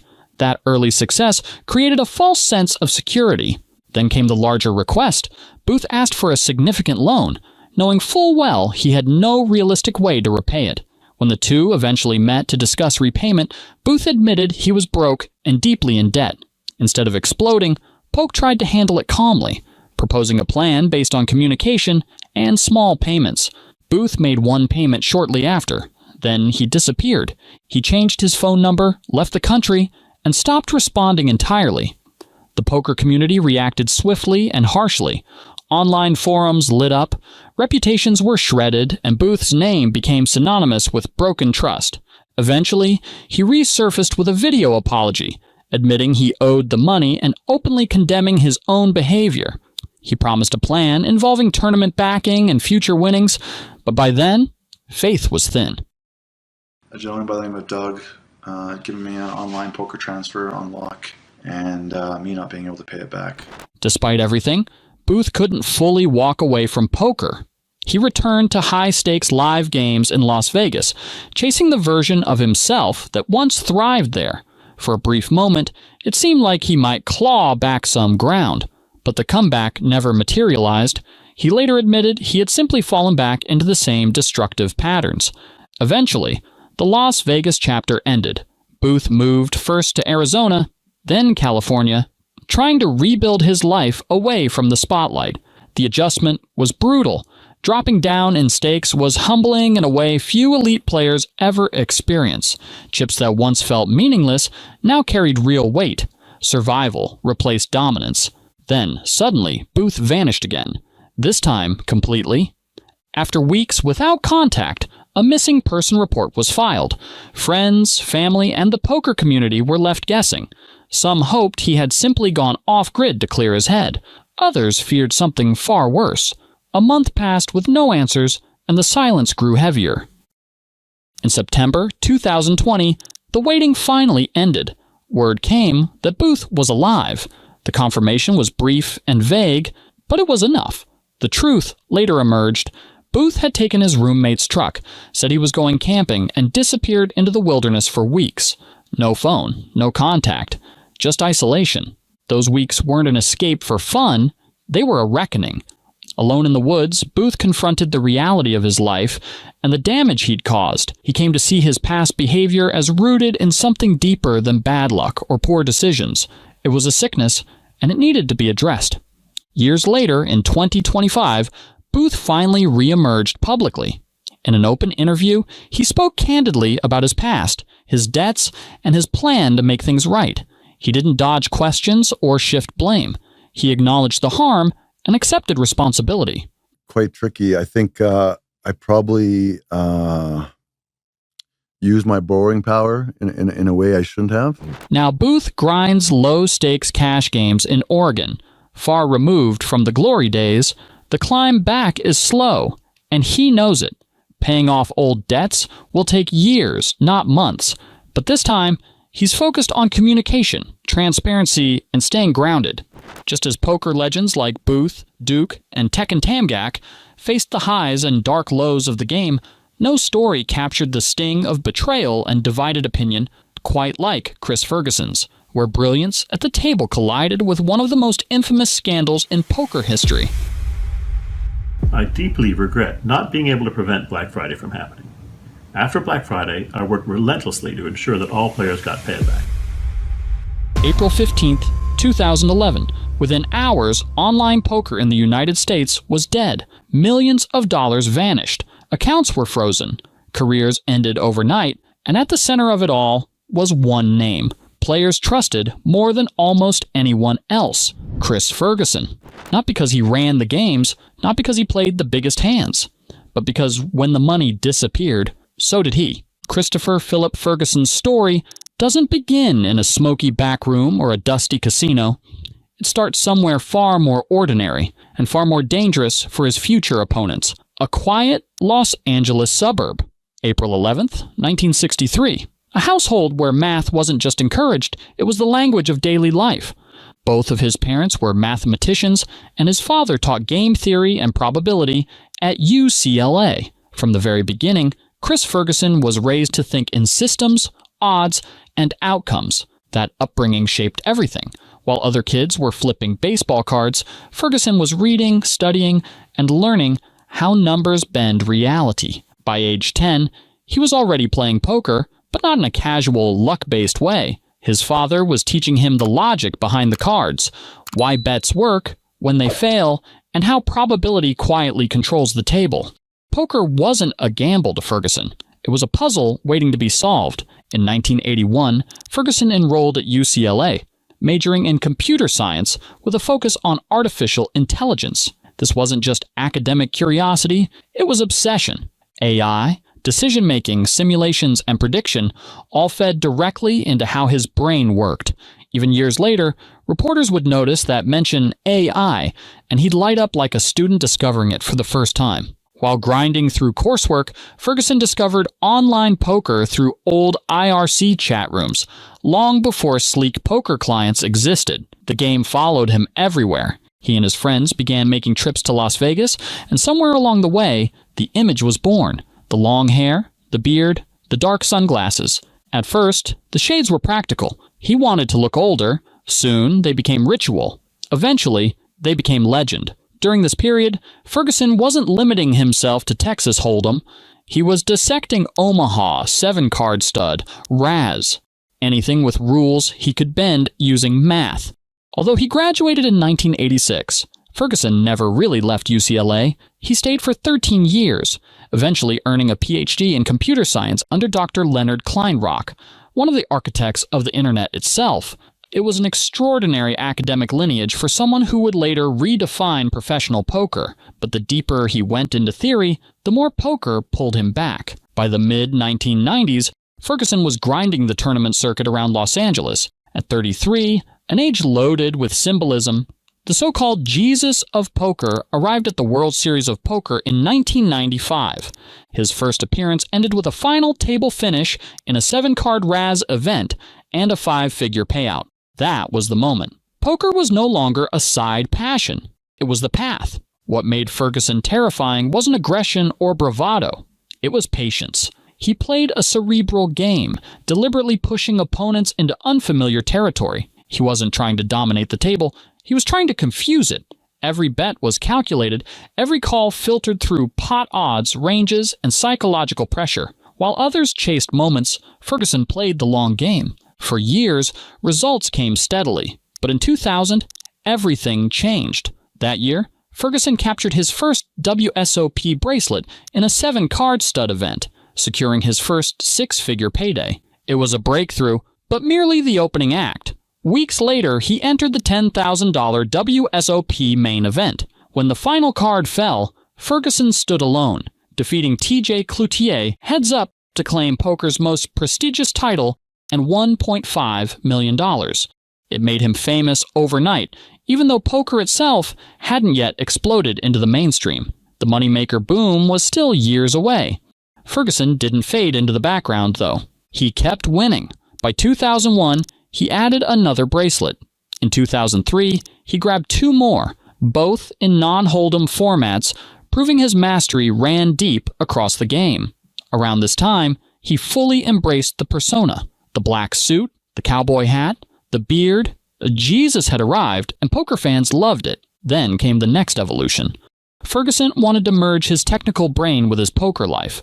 Alongside Ray Bitar, he helped create Full Tilt Poker, an online site built by professionals for players. The idea was revolutionary. Pros weren't just endorsers, they were owners. Investors were limited to elite poker players whose reputations carried weight. Alongside figures like Howard Lederer, Ferguson helped build a platform that quickly became one of the biggest names in online poker. Ferguson wasn't just a spokesperson, he promoted the game relentlessly. His most famous stunt became legendary, the $0 to $10,000 challenge. Starting with nothing, using only free roll tournaments, he documented a brutally slow climb. After months, he had just $6, but he stuck to strict bankroll rules, never risking more than a tiny fraction at a time.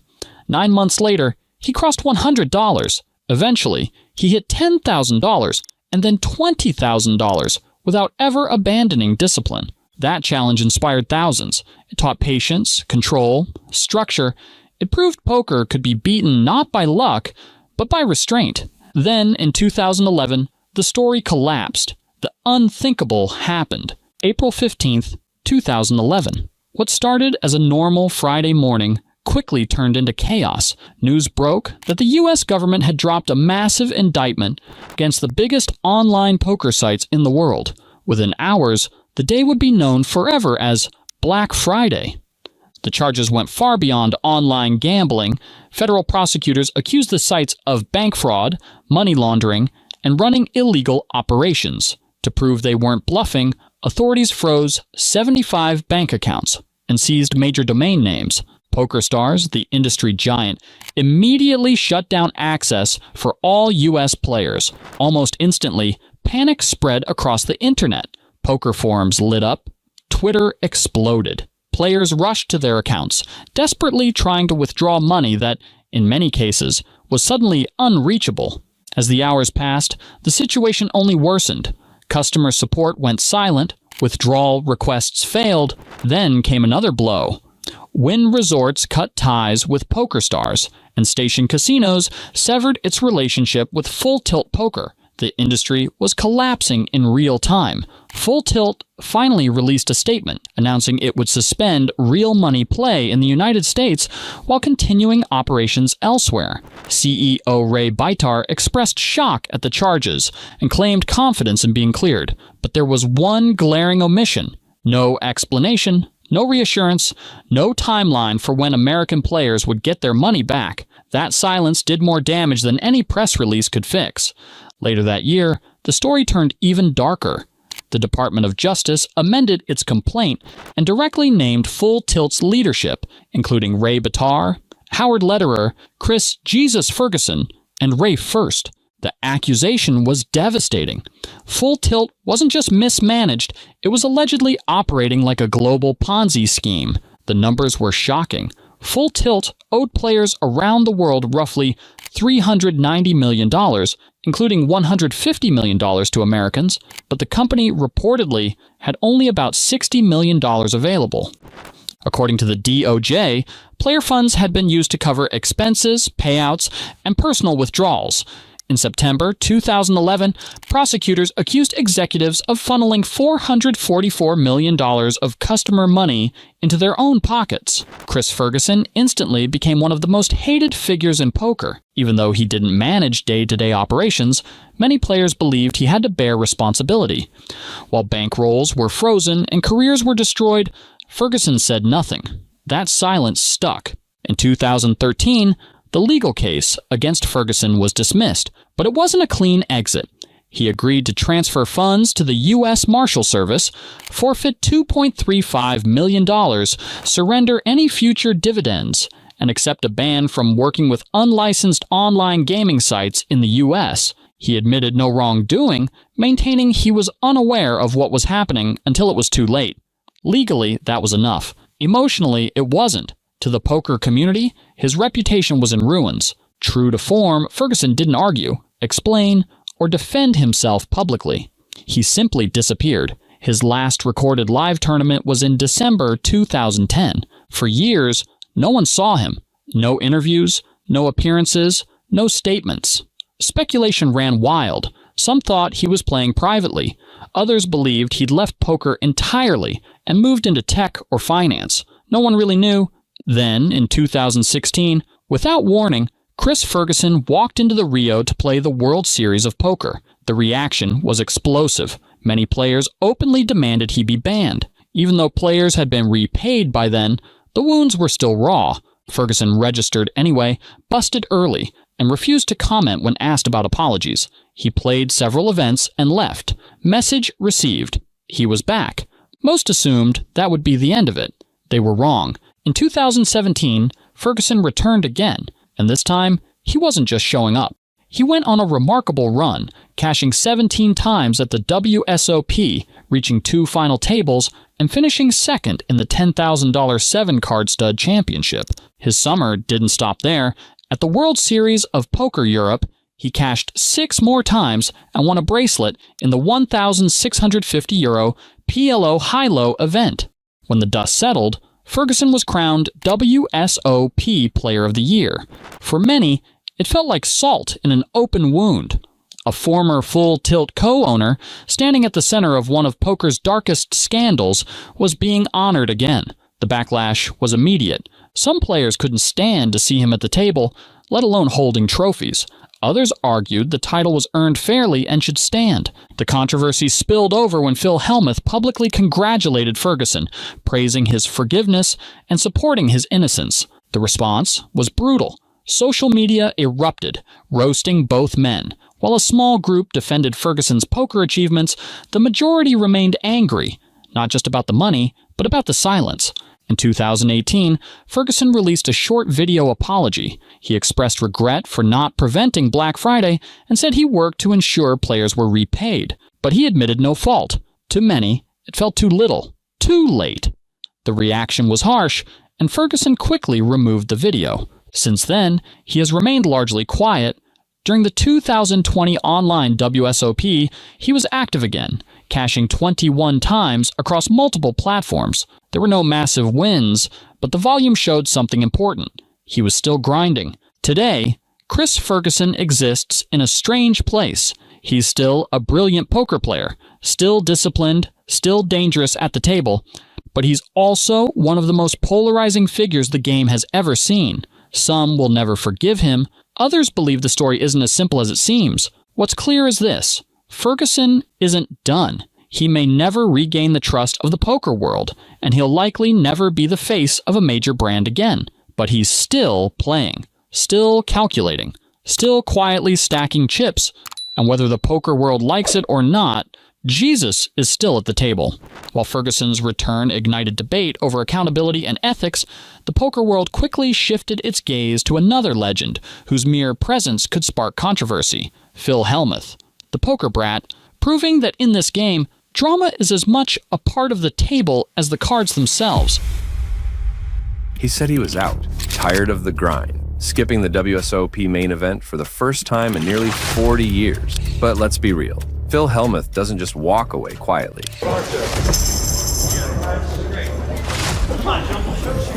He flipped the script. One fan poll, a dramatic last-minute entrance, and just like that, all eyes were back on him. Then came the fire. Hellmuth wasn't just playing cards, he was making statement. High rollers got steamrolled, egos got bruised, and when Phil plays with something to prove, it stops being just poker. What the Well got done. The race with frickin' King 8. Well, this kid probably won't last another hour. It gets personal. This is the story of how he tricked the poker world just by being Phil. Phil Hellmuth Jr.'s story begins in Madison, Wisconsin, as the oldest of 5 kids in a Catholic household. His dad, Phil Sr., was a university dean, and his mom, Lynn, was a sculptor, a mix of academia and creativity that shaped young Phil's world. Even early on at Blessed Sacrament Elementary, Phil stood out for his sharp mind in math, though he often felt like the odd one out in his family. His love for poker kicked off at home, playing cards with family, but things really started to heat up at the University of Wisconsin. That's where he discovered Texas Hold'em, right there in the student union. He stuck around for 3 years before deciding college wasn't the path.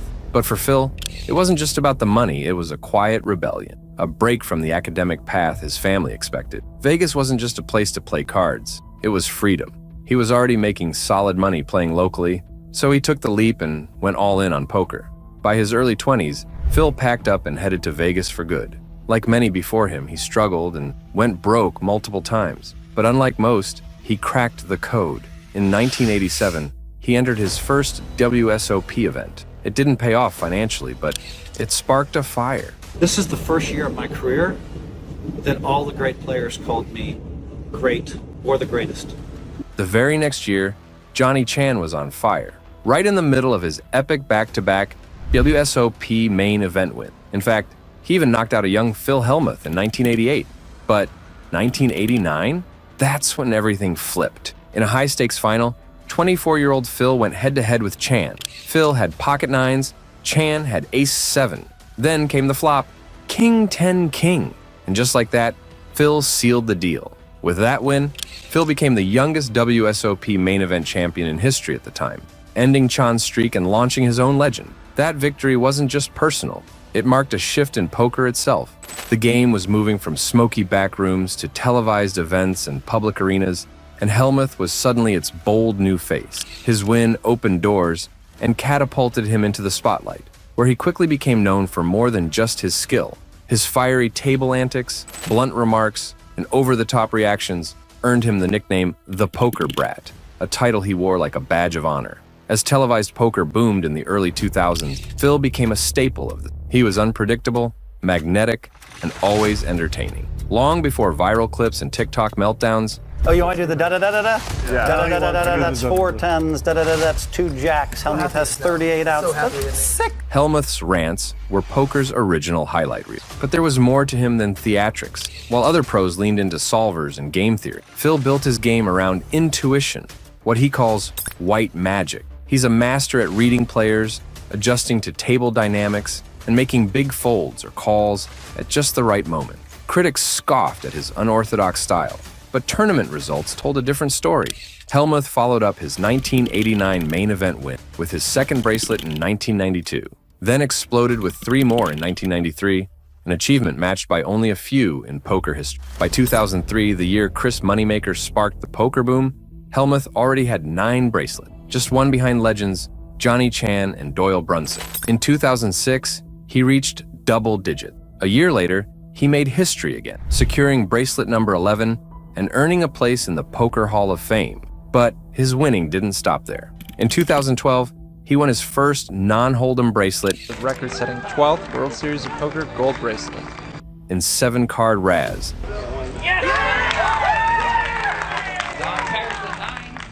Phil Hellmuth won the $2,500 Raz event. And months later, became the first player ever to win both the WSOP and WSOP Europe main events, bringing his total to 13. Over the years, he just kept stacking those bracelets. Then in 2023, boom, number 17. He took down the $10,000 Super Turbo bounty, beating out a loaded final table that even had Phil Ivey in the mix. That win brought in over $800,000 and added another layer to his already legendary status. But just when it looked like nothing could slow him down, Helmuth made a move no one expected. In February 2025, poker fans got hit with a shockwave when Phil Hellmuth dropped a bombshell. He wouldn't be playing in this summer's WSOP main event. At 60 years old, he said the grind was just too brutal, calling the event more of an endurance test than a skill competition. But don't get it twisted. He's not retiring. He's still on the hunt for bracelet number 18. He's just choosing his battles now. Helmuth's comments stirred up a flurry of reactions from fellow pros. Some backed him up. Legends like Eric Seidel and grinders like Ari Engel agreed. The main event has turned into more of a marathon than a test of skill. Seidel called the format exhausting and in serious need of an overhaul. Engel even suggested a rule: give players at least 12 hours between the end of one day and the start of the next. Even younger guys like Faraz Jaka and Alec Torelli chimed in, admitting the grind wears them down too. Torelli shared how he came into the 2023 main event feeling great, breezed through the first 6 days, and then just hit a wall on day 7. Ended up making a mistake that cost him big. He said he totally gets where Helmuth is coming from and couldn't imagine doing this at age 60. Torelli even pitched adding a full rest day after day 5 or 6 to give players a chance to recover. But not everyone was in agreement. Some players pushed back, saying the brutal schedule is part of the magic. To them, the grind is what makes the main event legendary, and watering it down could mess with its legacy. Fast forward to late July, literally the day before the main event, and suddenly, Phil started having second thoughts. So what does he do? He jumps on X and throws up a poll, asking fans if he should play or skip it. Over 1,500 people responded, and nearly 75% said, get in there. So, in true Helmuth fashion, he made a dramatic entrance, rocking his signature swagger like only he can. You see, if there's one thing Phil loves almost as much as poker, it's a grand entrance. Over the years, he's shown up as Julius Caesar, rolled in with an entourage, even crashed a branded race car in the Rio parking lot. It's become a tradition. Fans don't just want to see him play, they want to see the show. And in 2025, he definitely delivered. About 5 hours into day 1B, Helmuth finally arrived, fashionably late, of course. This time he went full 80s glam rock, channeling the spirit of AC/DC's Bon Scott.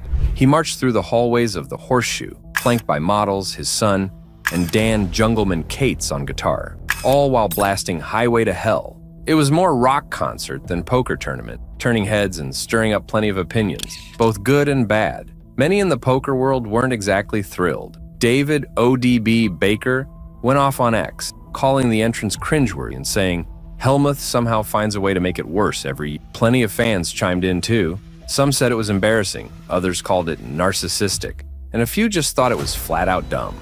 But not everyone was hating. A handful gave Hellmuth props for fully leaning into the chaos. Like him or not, the guy knows how to steal the spotlight, and he definitely brought more eyeballs to the WSOP. But that over-the-top entrance, that was just the warm-up. The real fireworks were still on the way. Phil Hellmuth's 2025 World Series of Poker run? Yeah, it was a bit of a roller coaster. Some small wins, a little chaos, and of course, classic poker brat moments sprinkled throughout. With 17 WSOP bracelets under his belt and that larger-than-life presence at the table, fans expected fireworks. But a third of the way into the series, he'd only pulled off 4 small cashes and hadn't made a single final table. For a legend like Hellmuth, that kind of start felt barely like a real run. His best early result came in the $10,000 Dealer's Choice 6-handed championship, where he finished 15th and took home just over $22,000, barely more than 2 buy-ins for that event. But as usual, Hellmuth didn't keep quiet. He took to social media to reflect on the grind, posting a video where he vented to his followers. He joked about his internal back and forth after a rough 19 days, mimicking his complaints and reminding himself of what truly matters, his health, his wealth, and the fact that his son, Philip Hellmuth III, was playing the full WSOP schedule this year.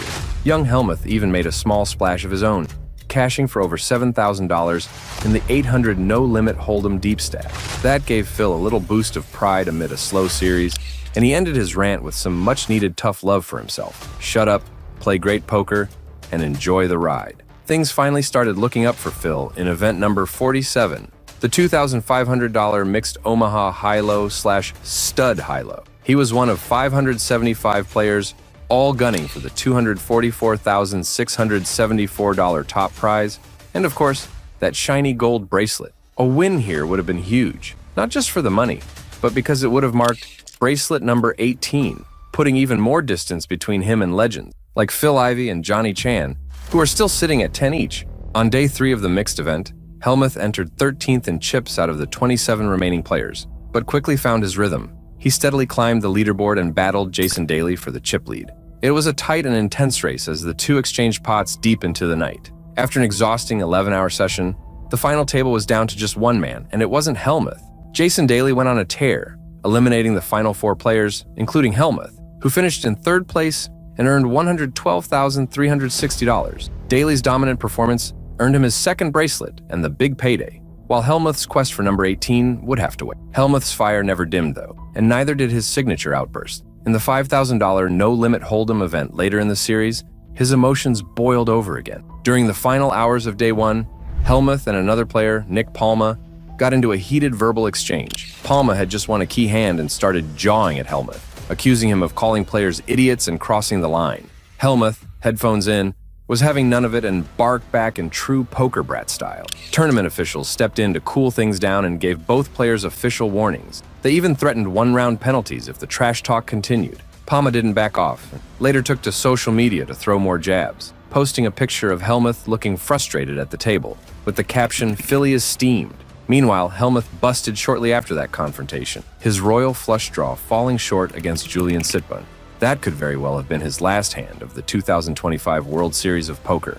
Despite the ups and downs, Hellmuth still put together a solid series overall. He cashed in 11 events this summer, bringing his total WSOP cashes to over 200, yet another record for the Hall of Famer. And while he only made 1 final table, that 3rd place finish added over 6 figures to his already massive career earning, which have now passed $30 million. Even though he didn't add to his bracelet count this year, Hellmuth remains the undisputed king of the World Series of Poker. His 17 bracelets put him miles ahead of any other player, and his longevity in the game is unmatched. He's the only player with bracelets in the 1980s, 90s, 2000s, 2010, and 2020. But it's not just about the records. It's about the fire, the passion, and yeah, the drama that follows him wherever he goes. Love him or hate him, Phil Hellmuth is still one of the greatest to ever sit at a poker table. And if this summer showed us anything, it's that he's far from finished. He's still hunting for bracelet number 18. Sure, he didn't get it this time, but don't count him out, because you know he'll be back, ready to steal the spotlight all over again.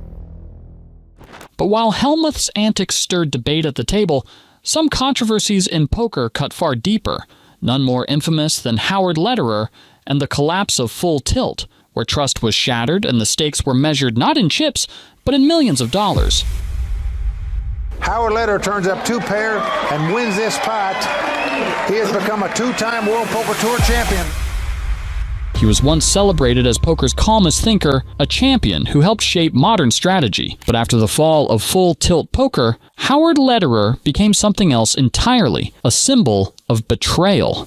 Money disappeared, players couldn't access their balances, and the trust he'd spent years building evaporated almost overnight. He tried explaining things, then apologizing, then slipping out of the spotlight altogether. But the poker world hasn't let it go.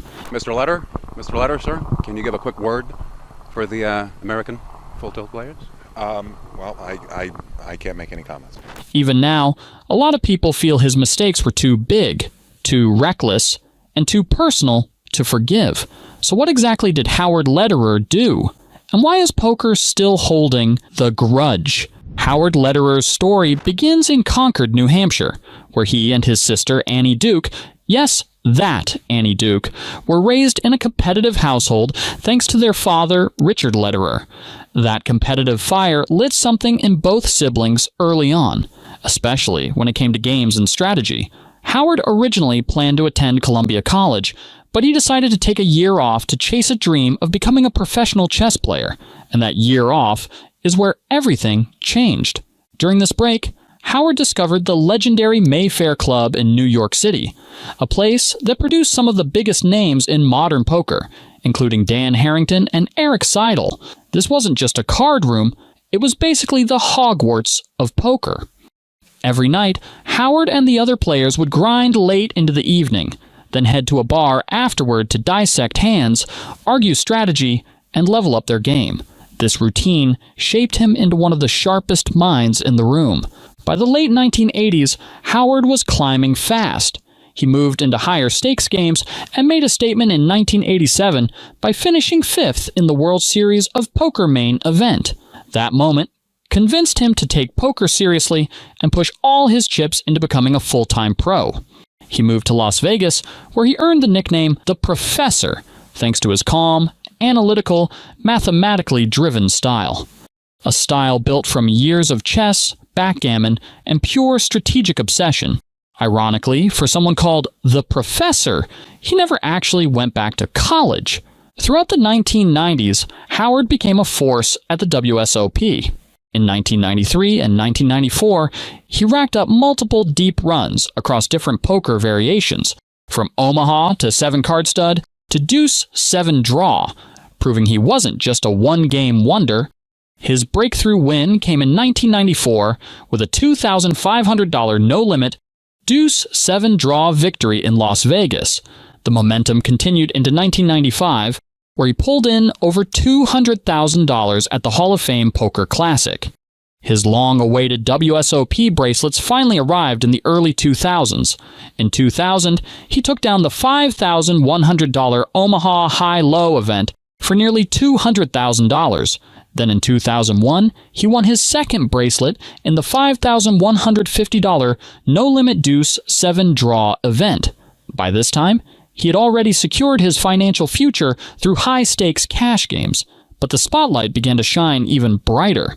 In 2002, right as the poker boom kicked off, Howard stepped onto the big stage. He won the very first World Poker Tour event at Foxwoods, earning $320,000 and solidifying his status as one of the top poker pros in the world. Then came 2 more massive WPT wins in 2003, one at the Party Poker Million 2 for $289,000 and another in Las Vegas for $220,000, and it was an unbelievable run. But the biggest chapter of his career came in 2004, when he helped launch Full Tilt Poker. Alongside Chris Ferguson and Ray Bitar, Howard became one of the main faces and minds behind what would soon become one of the biggest online poker sites on the planet. By 2011, Full Tilt was second only to PokerStars, riding high at the top of the online poker world. Then came April 2011, Black Friday. Now, to understand this saga, it helps to step back into the wild world of poker in the 2000s and early 2010s. Poker wasn't just a hobby back then, it was everywhere. It was on TV, in ads, on billboards, even in everyday conversations. The whole world felt like it was shuffling chips and dreaming of six-figure online tournaments. Two giants ruled this booming era, PokerStars and Full Tilt Poker. They were the undisputed kings. Full Tilt especially was like the Gigi Poker of its time. Flashy, powerful, and packed with poker celebrities. If someone named Phil Ivey, Tom Dwan, or Mike Matusoff was playing high-stakes poker, chances were they were rocking that Full Tilt patch. Walk into the Rio during the World Series of Poker back then, and half the room looked like a Full Tilt family reunion, hats, shirts, patches everywhere. Then came April 15th, 2011, Black Friday, the day the entire poker world's jaw hit the floor. On that morning, anyone who logged onto their usual poker sites was greeted not by tournaments or cash games, but by a giant Department of Justice seizure notice. The DOJ had taken over the domains of PokerStars, Full Tilt, and UltimateBet/Absolute Poker as part of a major investigation into illegal online gambling operations. The immediate reaction across the community was confusion, panic, and one burning question: where's my money? Especially for players with massive bankrolls sitting online. I was playing poker like any other day, and all of a sudden we just couldn't play anymore. Money was frozen. Full Tilt tried to calm the chaos by assuring everyone their funds were safe. But as hours turned into days, trust quickly evaporated. Something felt off. And unfortunately, everyone's instincts were right. To understand why things collapsed so hard, you have to rewind to the Unlawful Internet Gambling Enforcement Act of 2006, the UIGEA. This law didn't ban poker outright, but it strangled the money flow by making it illegal for banks or payment processors to handle online gambling transactions. In simple terms, it created a world where poker sites serving the U.S. were operating in a legal gray zone at best, completely illegally at worst. This pressure pushed online poker underground, and behind the scenes at Full Tilt, things got messy. Very messy.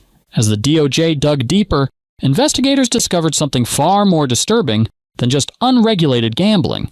Full Tilt Poker was operating like a Ponzi scheme. Player deposits weren't kept safe in separate accounts. Instead, they were mixed with operating expenses. When the shutdown hit, the company simply didn't have the money to pay players back. And while players struggled to withdraw even $1, executives like Chris Ferguson, Ray Bitar, Rafe First, and Howard Lederer were still receiving enormous bonus payouts. By September 2011, 6 months after Black Friday, the ugly truth came out publicly. The DOJ revealed that Full Tilt Poker owed players $390 million worldwide, including $150 million to American players alone, but the company had only about $60 million left in its accounts. Meanwhile, executives had paid themselves an astonishing $443 million over the years. The DOJ amended its complaint and outright labeled Full Tilt Poker a Ponzi scheme. The betrayal stunned the poker world. And this is where Howard Lederer's story really takes a turn. Normally, even players accused of cheating manage to stick around the poker scene, but the Full Tilt collapse was so catastrophic that Lederer essentially lost his career. As a founder, board member, and public face of the company, he became the symbol of everything that went wrong. Many players held him personally responsible for their missing money. To be fair, Lederer didn't disappear. Behind the scenes, he spent more than a year trying to find a buyer to rescue Full Tilt and pay back the players. But public opinion kept getting worse, especially because he refused to apologize or accept blame. Lawsuits and government pressure only added fuel to the fire. Eventually, a massive deal came together involving Full Tilt Poker, the DOJ, and PokerStars. The Full Tilt owners, including Lederer, surrendered their assets to the U.S. government. PokerStars then stepped in like a white knight and bought Full Tilt from the DOJ for about $731 million. The outcome surprised everyone. Players actually got their money back. Not instantly. Some U.S. players waited years for the DOJ to process claims, but eventually Most were reimbursed. Poker stars walked away with huge respect for rescuing the situation. The DOJ collected its penalties, and Full Tilt Poker became a cautionary tale the industry will never forget. As for Howard, by 2012, he finally stepped out of hiding and tried to take the humble route. He released a public apology, admitting he'd caused real damage and saying he wanted to make things right. But forgiveness in poker? That's messy. Some people thought he meant it, while others saw it as way too little, way too late. That same year, he settled with the U.S. Department of Justice over Full Tilt, poker's illegal operations after the UIGEA law. The settlement wasn't small. He had to hand over $1.25 million, several bank accounts, a Las Vegas property, proceeds from selling 2 homes, and even his iconic 1965 Shelby Cobra Roadster. Once poker stars bought Full Tilt and players finally got their money back, Lederer probably figured the storm had calmed enough for him to re-enter the poker world. But when he tried to make his comeback, the community wasn't ready to roll out the welcome mat. By 2016, Lederer made another attempt at redemption with a long statement accepting full responsibility for failing to protect player funds. The twist? He asked Daniel Negreanu, one of his loudest critics, to release it. In the statement, he admitted that the shortfall in player deposits should never have happened, and that he failed to provide proper oversight. This was a big shift from his awkward 2012 interviews where he tried to deflect blame and claimed fuzzy memory. Those interviews didn't just fail, they made everything worse. Players, however, were furious about the timing. The apology dropped just days before the 2016 World Series of Poker, and sure enough, Lederer showed up to play. The reaction? Cold. Hostile.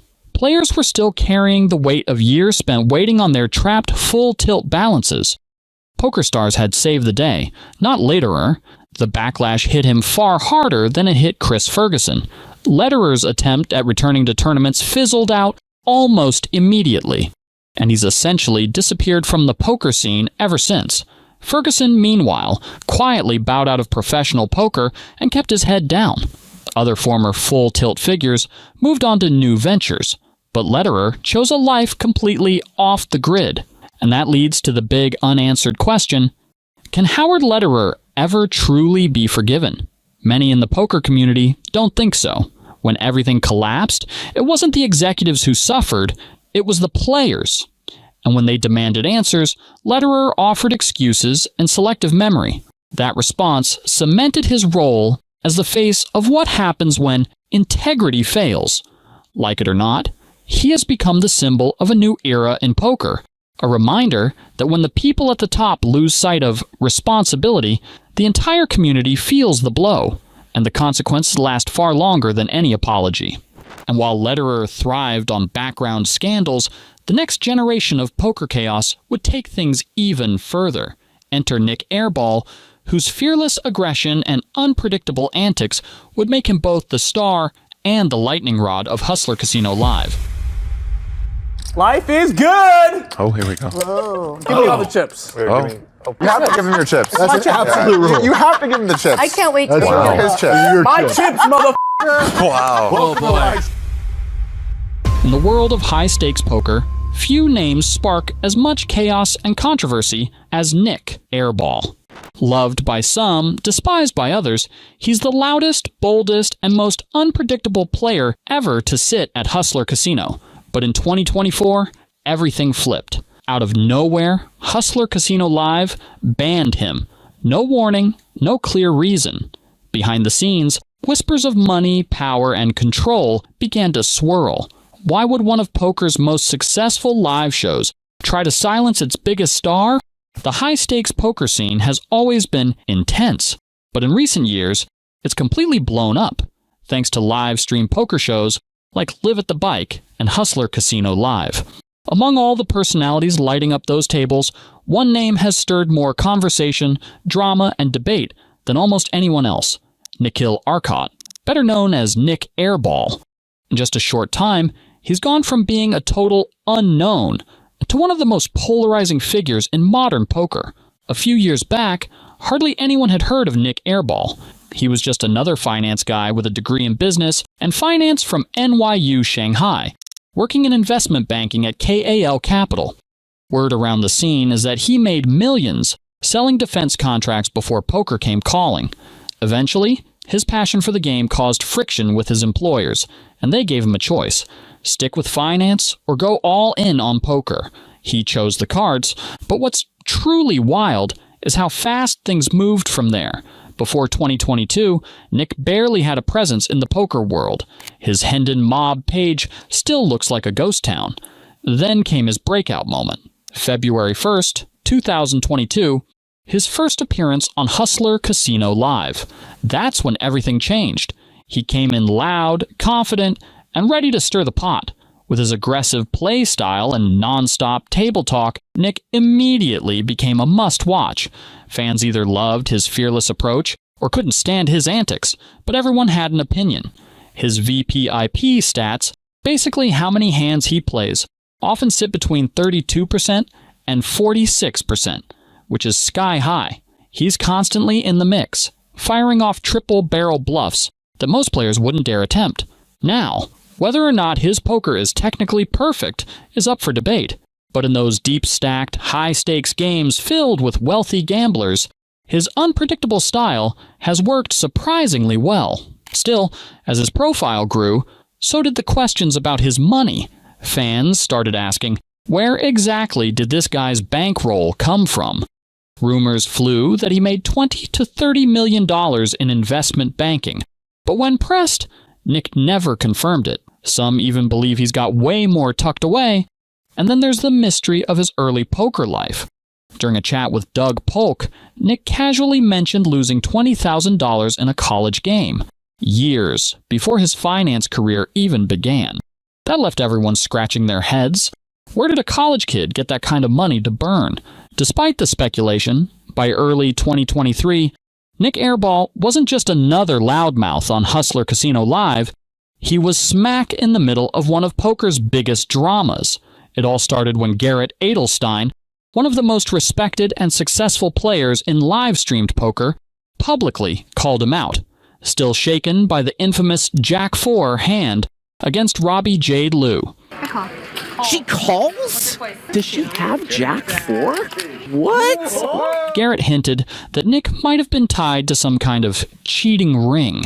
That was a bombshell, and according to Airball, it completely changed everything. Nik claimed that being mentioned in connection to the scandal cost him his career in investment banking. He said people were calling his office, spreading hate, and making his professional life miserable. Eventually, he had to make a painful choice: stay in banking or fully embrace poker. He chose poker, explaining that his job had been the main source of funding for his poker adventures, but not everyone bought the story. Doug Polk, another major poker personality, raised eyebrows about Nik's financial background, suggesting that it was unusual for someone so young to have built such a massive bankroll through investment banking alone. Airball responded by joining Polk's podcast, ready to defend his reputation and fire back at his critics. He didn't hold back. He accused poker coach Matt Berkey of running a scam, and even threw down a bold challenge: play him heads up for any stakes with real money only. To everyone's surprise, Berkey accepted. After plenty of trash talk, they faced off in April 2023 at Resorts World Las Vegas. The match wasn't streamed, but stories from social media painted the picture of a high-drama battle. One particular hand stood out. Airball, holding Queen Jack of Hearts, bluffed relentlessly into Berkey, who had quietly hit a set of sixes. By the river, Airball caught the perfect card, the 10 of spades, giving him the nuts. He shoved for nearly $250,000, and Berkey called. That one hand almost evened things up, but over 9 sessions, Airball ended up losing roughly $1 million. The moment the dust settled, Garrett Adelstein stepped back into the spotlight. He took to Twitter, accepting Airball's earlier challenge for a $500 $1,000 heads-up match. No backers allowed. But when it came time to follow through, Nik suddenly claimed the challenge had expired, and to many, it looked like he was dodging the rematch. Still, Airball wasn't done taking big swings. He joined Hustler Casino Live's $1 million cash game, trying to rebuild his image. At first, things went well, but then came another crushing blow, a $1 million loss on the final day. His signature aggressive style, while entertaining, was proving costly. By September 2023, Nik revealed he was on an $8 million downswing. The hits just kept coming. Not only had he lost fortunes on stream, but he also claimed to have been scammed in a private game involving marked cards. And then, in November 2023, came one of the toughest hands of his career. During a $100, $200, $400 game, Airball flopped a flush, holding 4-3 of diamonds. But Wesley, his opponent, had the ace high flush.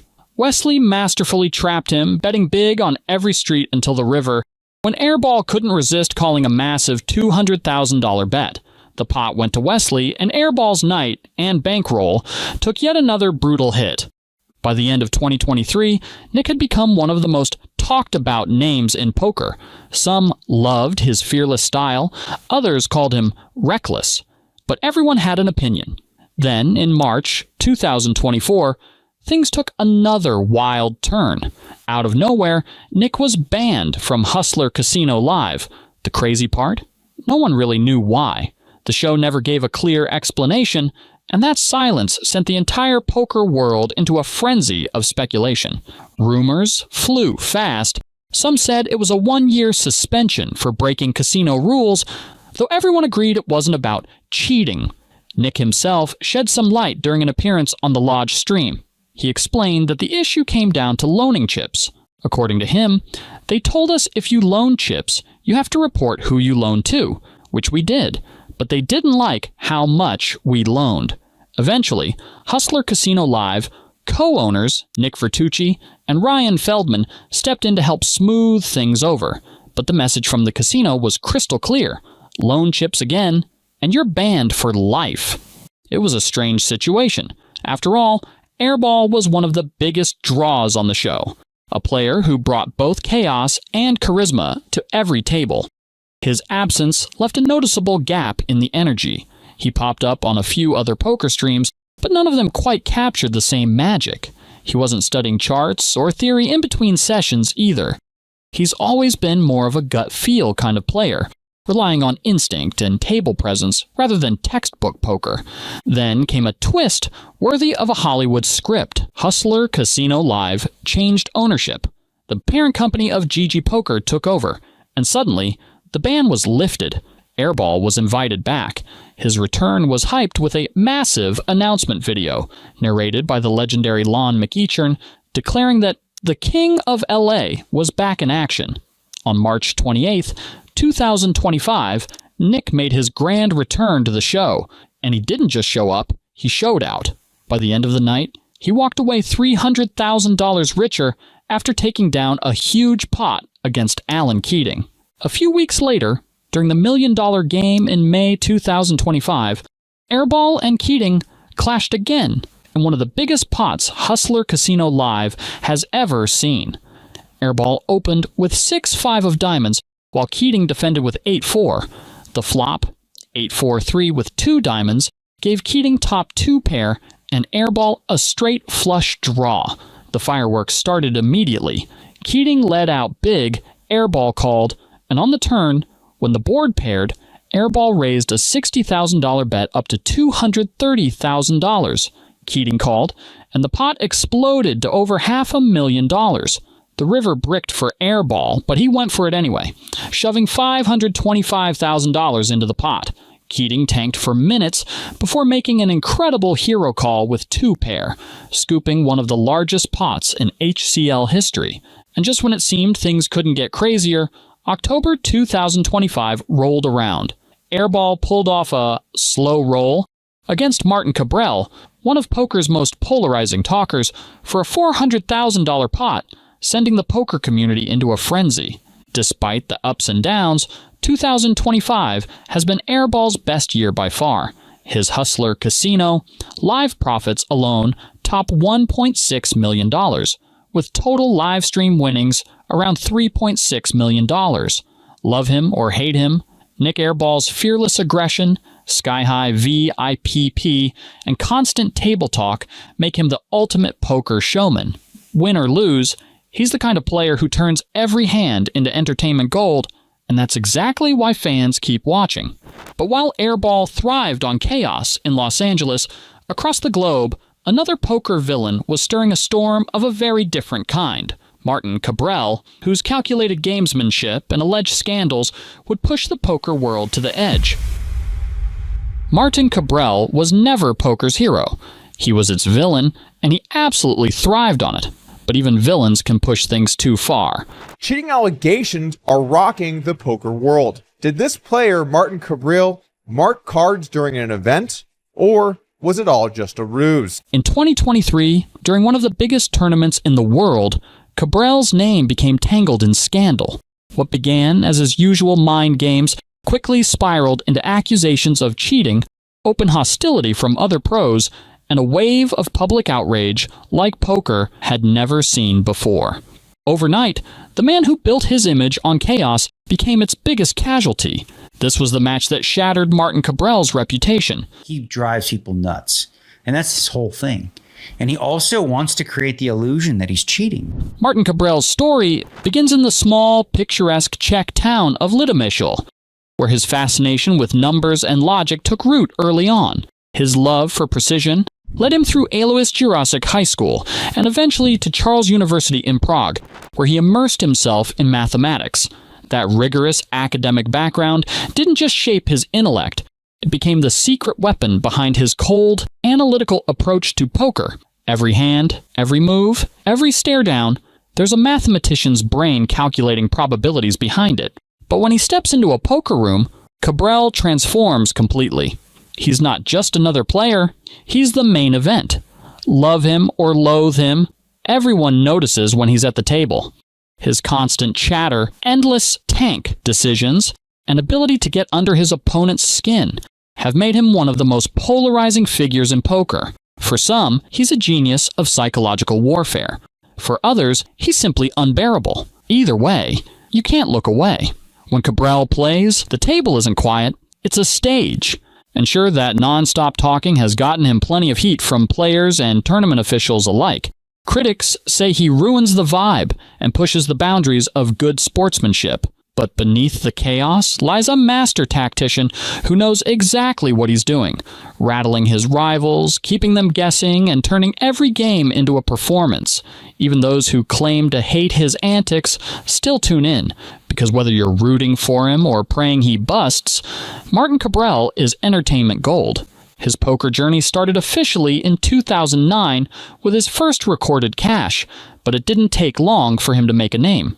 That same year, he pocketed 190,320 euros after a major win at the European Poker Championship. More victories followed across Europe, in Villamoura, Prague, and Deauville, where he triumphed in a 20,000 euro high roller event for 250,000 euros.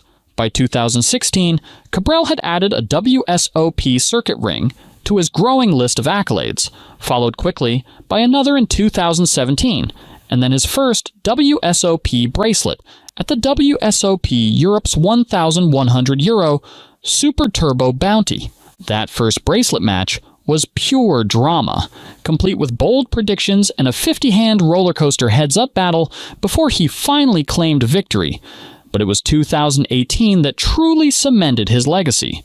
Cabral went on an unbelievable run, winning the WSOP Europe opening event for another circuit ring, grabbing a second just weeks later, and then topping it all off with his second WSOP bracelet in the 100,000 euro super high roller. That win brought him a staggering 2.6 million euro payday. By 2019, Cabral had claimed his fifth WSOP circuit ring after dominating the 1,700 euro main event. Even when he narrowly missed out on another EPT high roller title in 2021, his reputation was already sealed.